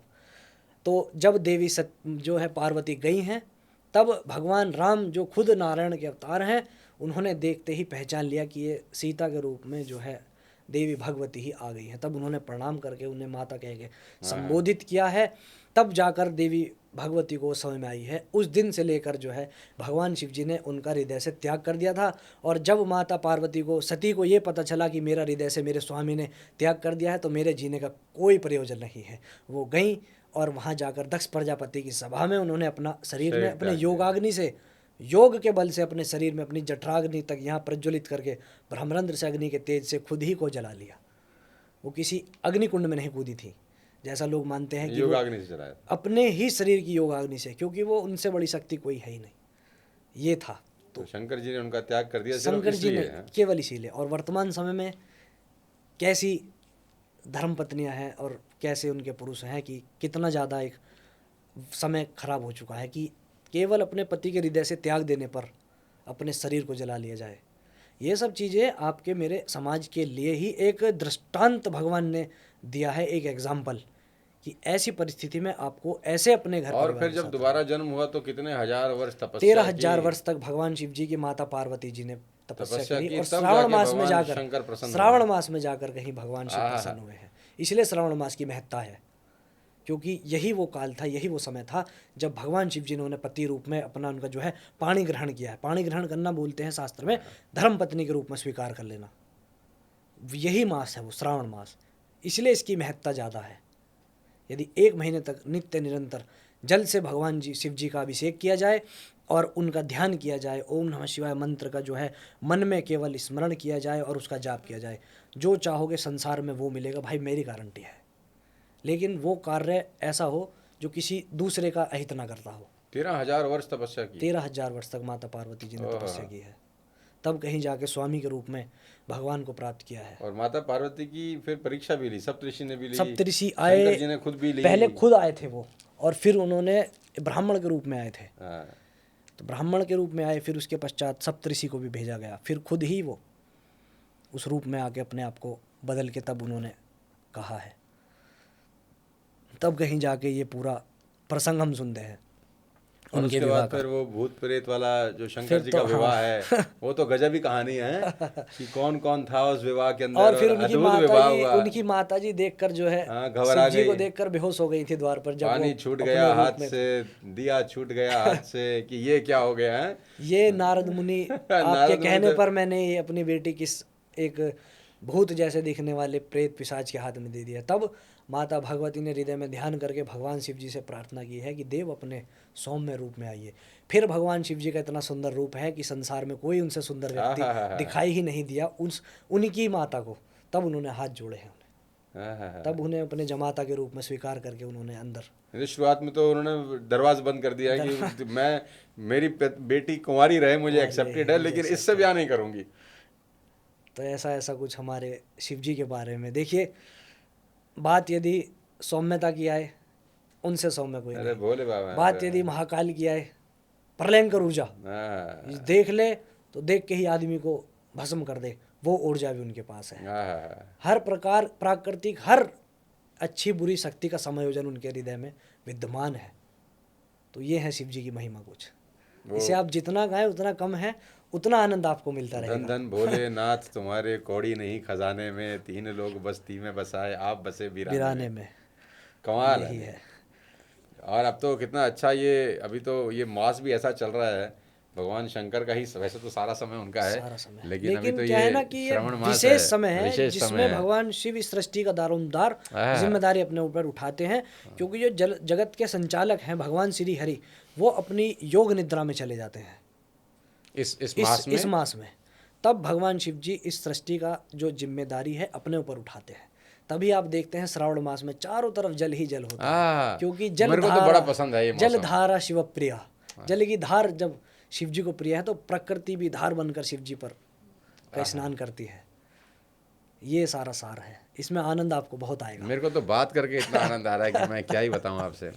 मैं तो भूल गया कि मुझे आपसे क्या पूछना है और क्या जवाब देना है। मैं तो 2-4 चीज़ें और आपसे पूछना चाहता हूं कि मैं अगर ये सब चाहिए हो तो मैं कैसे मंगा सकता हूं। पहले तो आप ये मुझे बताओ, मुझे बड़ा उत्सुकता मिल हो तो रही है कहीं भी इसके आता अंदर। है, लेकिन मैं आपको ओरिजिनली रिकमेंड करूंगा कि यदि पहन रहे हैं तो ओरिजिनल ही आप पहने इसको। नहीं, ओरिजिनल ही पहनेंगे, हाँ जहाँ हाँ, से आप बोलेंगे ओरिजिनल वहाँ ही। से हम ले सकते हैं ये क्या? सनातनी.in करके वेबसाइट है, आप जा ठीक है। सकते हैं उस पर। वहाँ से आपको जो आप किसी पहनना और को भी चाहते लेना हैं हो तो वो ले सकता वहाँ है? से ले सकता है। ठीक। सनातनी.in के नाम से वेबसाइट है, वहाँ से आप ले सकते ठीक, हैं। तो हम लिंक भी दे देंगे अगर हाँ किसी को हाँ, चाहिए आप हो। अपने इसमें चैनल में डाल हाँ, दीजिएगा। डाल देंगे। उसमें आपको करुंगली माला, रुद्राक्ष माला और जो रक्त चंदन की माला आती है, वो सब आपको और वहाँ भी पर इसके अलावा अवेलेबल। भी कुछ सामान रहता है उनके पास? हाँ, रक्त चंदन की माला जैसे मैं आपको दिखा देता हूँ। अच्छा, जैसे ये ये रक्त है। चंदन की माला है, ये भगवान गणेश जी के पूजन के जाप के समय इस्तेमाल भी ये की जाती है। 108 मोती की माला है? और आप 108 ही इसे है इसमें? पहन भी सकते हैं, 108 मोती है। मैं देख सकता हूँ कि क्या है, थोड़ा सा मुझे आप जी, बताएंगे ये क्या है एक अगर कभी हमारा मन करे तो? रक्त चंदन है। रक्त चंदन। रक्त चंदन की माला है, और ये करुंगली माला है जिसकी विशेषता मैंने भी आपको बताई थी। बहुत लाइट वेट है। जी, ये लकड़ी का होता है? यही इनकी ओरिजिनल की ये लकड़ी पहचान का है। होता है? जी, ये सबसे जरूरी काम, ये सबसे विशेष कार्य इसका नज़र दोष से अरे बचाना मेरे को है। तो बहुत नजर लगती है। और इसकी ओरिजिनल यदि आपको चाहिए तो सनातनी.in वेबसाइट है, वहाँ से आप मैं परचेस कीजिए, जहाँ से हाँ, मैं हाँ, खुद करता हूँ।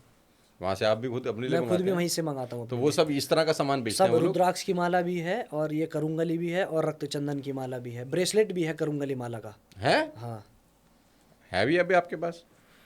हम्म, अच्छा, ब्रेसलेट भी आता है इसका? हाँ ये जो आपने हाथ में पहन रखा है इसको ब्रेसलेट हाँ बोलते हाँ। हैं? ये तो सारे पहन लूंगा तो बाबा जी बन जाऊंगा मैं। नहीं नहीं, ऐसा कुछ नहीं है। देखिए, ये क्या है कि ये सारी ऐसी व्यवस्था है, जैसे माला भी यदि आप रुद्राक्ष की या करुंगली की पहन ले, यदि हाथ में आप पहन लेते हैं, तो ये सकारात्मक पूजा वाला भाव के साथ साथ अति एक सुंदर। सकारात्मक आभूषण का भाव भी आपको देगा। हम्म। और आभूषण क्या है, एक तरह का एक और सुंदरता को इनहेंस कर देगा आपकी। नहीं, बहुत बहुत अति सुंदर, अति सुंदर। तो इन सब चीज़ों का साइंटिफिक क्या कहते हैं, कोई महत्ता भी होती है? देखिए, इनमें क्या है कि साइंटिफिक रीज़न तो कोई एज सच नहीं देखा जाता है, लेकिन धार्मिक रीज़न बहुत है। धार्मिक रीज़न क्या है कि जब आप साधना पे बैठते हैं या पूजा पाठ जब आप करते हैं, बहुत सी बार आपने देखा होगा कि आपका मन इधर उधर भागेगा, भटकता है। मन एकाग्र नहीं होगा। लेकिन जब आप कोई भी माला मार्केट से लेकर उसको सिद्ध करके, भगवान का स्पर्श करके, उस देवी देवता जो भी आपका आराध्य है या जो माला जिससे संबंध कर रखती है, उस देवी देवता का मंत्र आप चैंट करके 108 बार अपने मन में, तब उसे अपने शरीर में, अपने हथेलियों में पहन सकते हैं। अच्छा। क्योंकि ये करुंगली माला है तो इसका संबंध भगवान मुरुगन से, यानी कि जो कार्तिकेय हैं, और भगवान शिव जी से है। तो जब आप इसको धारण करना है, यदि है जिसे भी, सबसे पहले वो अपने उस डीटी को, भगवान शिव जी की या मुरुगन स्वामी जो भगवान कार्तिकेय हैं, उनका एक चित्र सामने रखे, तब मन में 108 बार ओम नमः शिवाय इस मंत्र का जाप करते हुए अपने गले में या अपने हथेली में धारण कर सकता है। तब कहीं जाके आपको सकारात्मक प्रभाव देने लगेगी। मैं अब आपसे पूछना चाहता हूँ भैरव बाबा के बारे में कुछ। जी। मेरी बड़ी जिज्ञासा है कि मैं पूछूं आपसे कि वैष्णो देवी की यात्रा जब हम लोग करते हैं तो बाद में कहते हैं भैरव दर्शन के बिना यात्रा कंप्लीट नहीं होती। थोड़ा सा बताएं उसके बारे में। वो भैरव अलग हैं। अच्छा, वो भैरव अलग हैं? हाँ, और शिव जी का जो रूप है वो अलग भैरव है। अच्छा, भैरव भी 2 हैं? हाँ, भैरव के काफ़ी सारे रूप हैं। अच्छा। काफ़ी अवतार हैं काल भैरव के, लेकिन जो वो भैरव है वो दैत्य वाले हैं, जिनका माता भगवती ने संहार किया है। अच्छा। और माता भगवती के संहार के बाद क्योंकि वो उनके भक्त थे पहले। तो माता भगवती ने ही उन्हें आशीर्वाद दिया है कि मेरी यात्रा तेरी यात्रा के बिना पूरी नहीं होगी। तो वो भैरव अलग हैं। और आप काल भैरव कौन सा बता रहे हैं? काल भैरव जो काशी के कोतवाल हैं, भगवान शिव जी का ही उग्र रूप जो है एक। काशी के कोतवाल बोलते काशी हैं। के कोतवाल, काशी में हर प्रकार की जो एक कानूनी व्यवस्था है, जैसे आप देखोगे भगवान विश्वनाथ के दर्शन के लिए जाएंगे आप, तो वहाँ जितनी भी कानूनी व्यवस्था है उन सब के जो सबसे बड़े देवता हैं वो काल भैरव ही हैं काशी के। काशी के कोतवाल उन्हें इसलिए कहा जाता है कि उनकी इच्छा के बिना वहाँ से कोई न जा सकता है वहाँ, न वहाँ से कोई अपने घर लौट सकता है जब तक उनकी इच्छा नहीं है। अच्छा। इसीलिए उन्हें काशी का कोतवाल कहा जाता है, क्योंकि भगवान शिव जी का इतना उग्र रूप है भैरव कि एक समय जब भगवान शिव जी और ब्रह्मा जी का आपस में कुछ विवाद चल रहा था, तो भगवान भैरव जो उनका एक रूप है, काफ़ी प्रलयंकारी ऊर्जा है, ब्रह्मा जी की गर्दन उन्होंने काट दी थी अपने नाखून से ही, काल भैरव ने। तो फिर भगवान शिव जी ने उनको ये कहा कि ये एक ब्रह्म हत्या आपसे लग गई है, ब्राह्मण है, भगवान विधाता हैं, तो आप इसका जो है प्रायश्चित करने के लिए काशी की तरफ गमन कीजिए। तब वो काशी जाकर अपने स्थान में आए हैं, अपनी जो उनसे ब्रह्म हत्या हुई है उसके प्रायश्चित के लिए। तब भगवान शिव जी ने उन्हें काशी का कोतवाल नियुक्त किया है कि यहाँ आप अपना जो स्मृत ब्रह्म हत्या का प्रायश्चित कीजिए और यहीं आपका स्थान रहेगा। तो कहने का तात्पर्य ये है कि भैरव जो हैं भगवान शिव जी का बहुत प्रलयंकारी रूप है, जो अपने भक्त अपने उपासकों की रक्षा करता है और समय का भी बाप है। मुझे अब ये बताओ, हम बिल्कुल पॉडकास्ट के आखिरी फेज में पहुंच रहे हैं धीरे धीरे और करीब पहुंच गए हैं। आज के यूथ के लिए मैं आपसे 2-3 चीज़ें जानना चाहता हूं। आप तो खुद भी अभी यंग हैं, 28 साल आपका उम्र है। 21-22 साल में तो जैसे मैंने लोगों को बताया कि शुभम जी तो जीन्स पहन के घूमते थे, है ना। तो आज का जो यूथ है उसको कैसे ये मालूम चलेगा कि ये बाबा असली हैं और ये बाबा नकली हैं? सबसे पहली बात तो देखो, यूथ को इस भाव को लाना ही नहीं चाहिए असली है नकली है। सबसे पहली चीज़, ठीक है। आपको यदि ईश्वर के मार्ग में जाना है, ईश्वर से यदि जुड़ना है, बाबा साधु महात्मा क्या करते हैं? दुर्लभो मानुषो देहो, मानुष देह जो है दुर्लभ है, देही नाम क्षणभंगुरा, देह जो दुर्लभ है उसके साथ साथ क्षणभंगुर है, कभी भी दिया बुझ जाता है। तत्रापि दुर्लभम मन्ये, इसमें भी जो अति दुर्लभ है वैकुंठ प्रिय दर्शनम, इसमें भी अधिक जो दुर्लभ है वो है सच्चा साधु। वो इतनी आसानी से नहीं मिलेगा। हाँ। उसके दर्शन मात्र से आपको वैकुंठ की प्राप्ति हो जाएगी। तो वो इतनी सरल परिभाषा नहीं मैं दे सकता कि कौन असली है कौन नकली है, लेकिन मैं इतना ज़रूर कह सकता हूँ कि यदि जो वर्तमान समय में जो चल रहा है कि आप असली गुरु और नकली गुरु की पहचान नहीं कर सकते हैं, सबसे अच्छा है, सबसे सरल है, परमपिता भगवान शिव जगत गुरु हैं, उन्हें अपने गुरु रूप में स्वीकार कर लीजिए आप। उनसे बड़ा कोई गुरु नहीं है। अरे मैं तो ये भी बोलता हूँ, अपने घर के माँ बाप हैं, उनका पैर पकड़ लो, तुम्हें ना भगवान की जरूरत है ना गुरु की जरूरत है। देखिए, माता पिता तो प्रथम गुरु है। सब माता पिता बात तो ही खत्म हो गई। प्रथम गुरु हैं ही सबके, क्योंकि एक आचरण शिष्टाचार वहीं से बच्चा सीखता है। उसके पश्चात आप अपने अध्यापक जो हैं स्कूल के, वहाँ से आप सीखते हैं कुछ, और कुछ चीज़ें आपको समाज सिखा देता है। समाज भी एक गुरु है आपका। और जो अंतिम चरण आता है एक गुरु रूप में, आपके आध्यात्मिक क्षेत्र का आपका जो गुरु होता है वो आपके जीवन को बदलता है आध्यात्मिक क्षेत्र। मैं ये भी चाहता हूँ अपने चैनल के माध्यम से जितना भी यूथ मेरे को सुनता है तो उनको ये समझाऊँ, आप भी उसमें अपनी बात ऐड ऑन करो कि अध्यात्म में जाने की उम्र कोई 50 साल 55 साल 60 साल नहीं है। बहुत सारे लोगों को तो ऐसा लगता है यार अभी तो हम जवान हैं, अभी ये सब करने का थोड़ी ना टाइम है, अभी तो ज़रा चिल करते हैं थोड़ा सा, है ना। आजकल ये जेनजी का ज़माना है, चिल मारने वाले लोग हैं कि अभी तो ये उम्र नहीं है, जब हम 60 के हो जाएंगे विल सी देन, अभी तो नहीं यार। तो मैं ऐसा बोलता हूँ कि यही उम्र है कि अगर इस उम्र में नहीं हुआ तो फिर होगा ही नहीं आगे। देखिए, मैंने अभी आपको भागवत का एक श्लोक बताया ना, दुर्लभ है ये मानव देह, दुर्लभ है ना।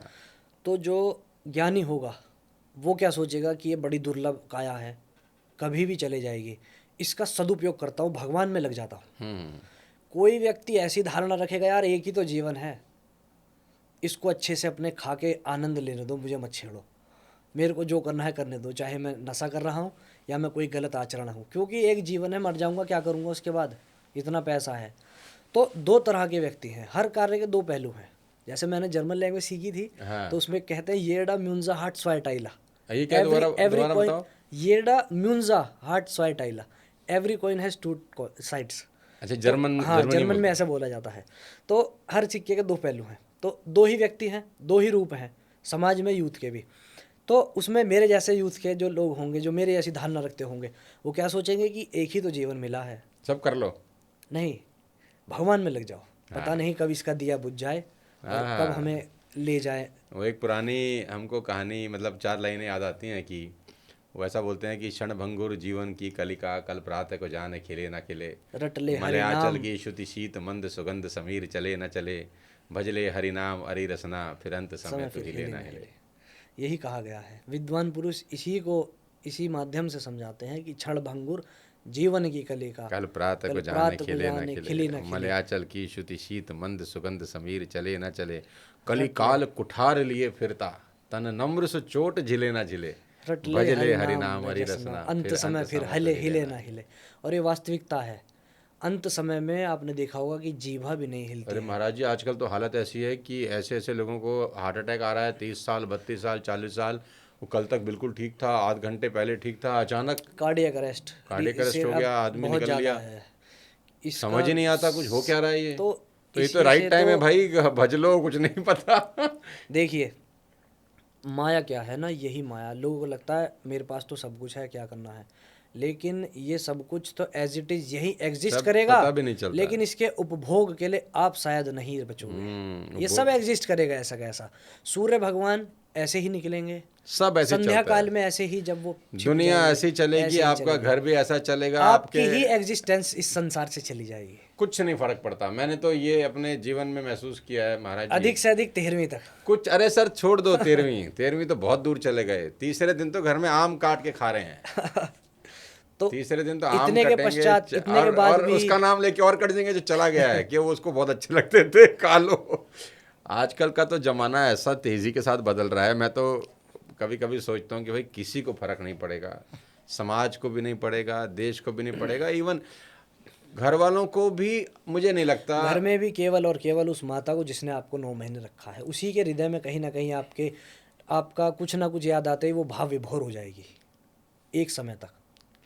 बाकी लेकिन भगवान भी शक्ति देता है हर चीज़ को सहन करने की, है ना, कि जो चला गया है वो तो वापस आता नहीं। ये तो लेकिन जीवन का भगवान एक फिर शक्ति भी देता है कि चक्र आपको है। कि नहीं ठीक है, जीवन मैं ऐसा ही है। मेरे से एक व्यक्ति ने एक समय बात पूछी थी कि आप पूजा पाठ इतने करते हो, यदि कोई परिचित, जैसे किसी परिचित का निधन हुआ, इनका वो रोते हैं, भगवान को कोसते हैं कि तूने छीन लिया मेरा। मैंने उनको एक बात कही, मैंने कहा आज तुम इनके लिए रो रहे हो, इनके निमित्त रो रहे हो, कल को तुम जाओगे, तुम्हारे निमित्त तुम कैसे रो पाओगे?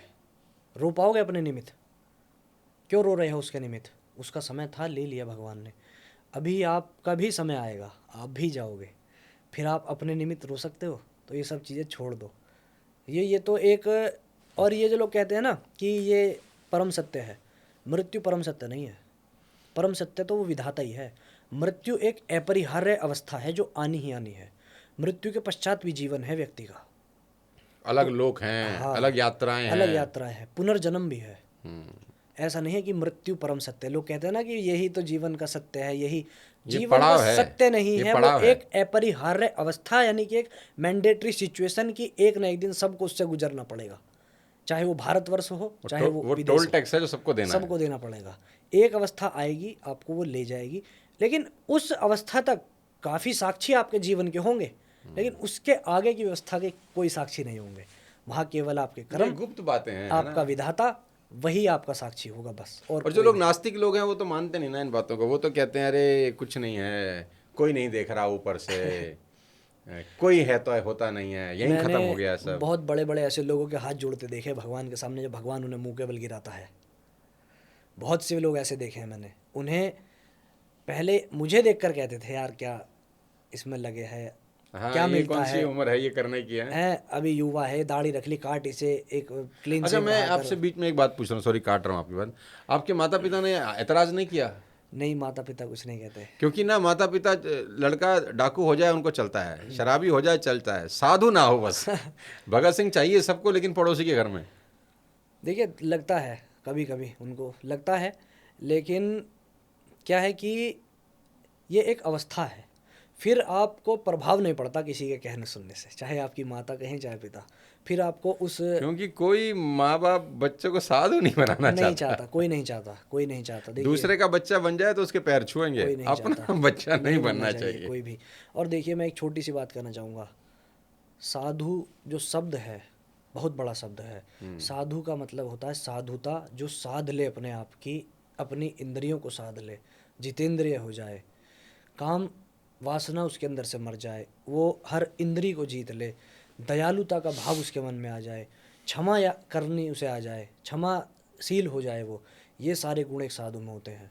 गुस्सा उसके अंदर ना हो, काम उसके अंदर ना हो, क्रोध ना हो, तब कहीं जाके सच्चा साधु तैयार होता है। मैं नहीं हूँ साधु, मैं आपसे बताऊँ।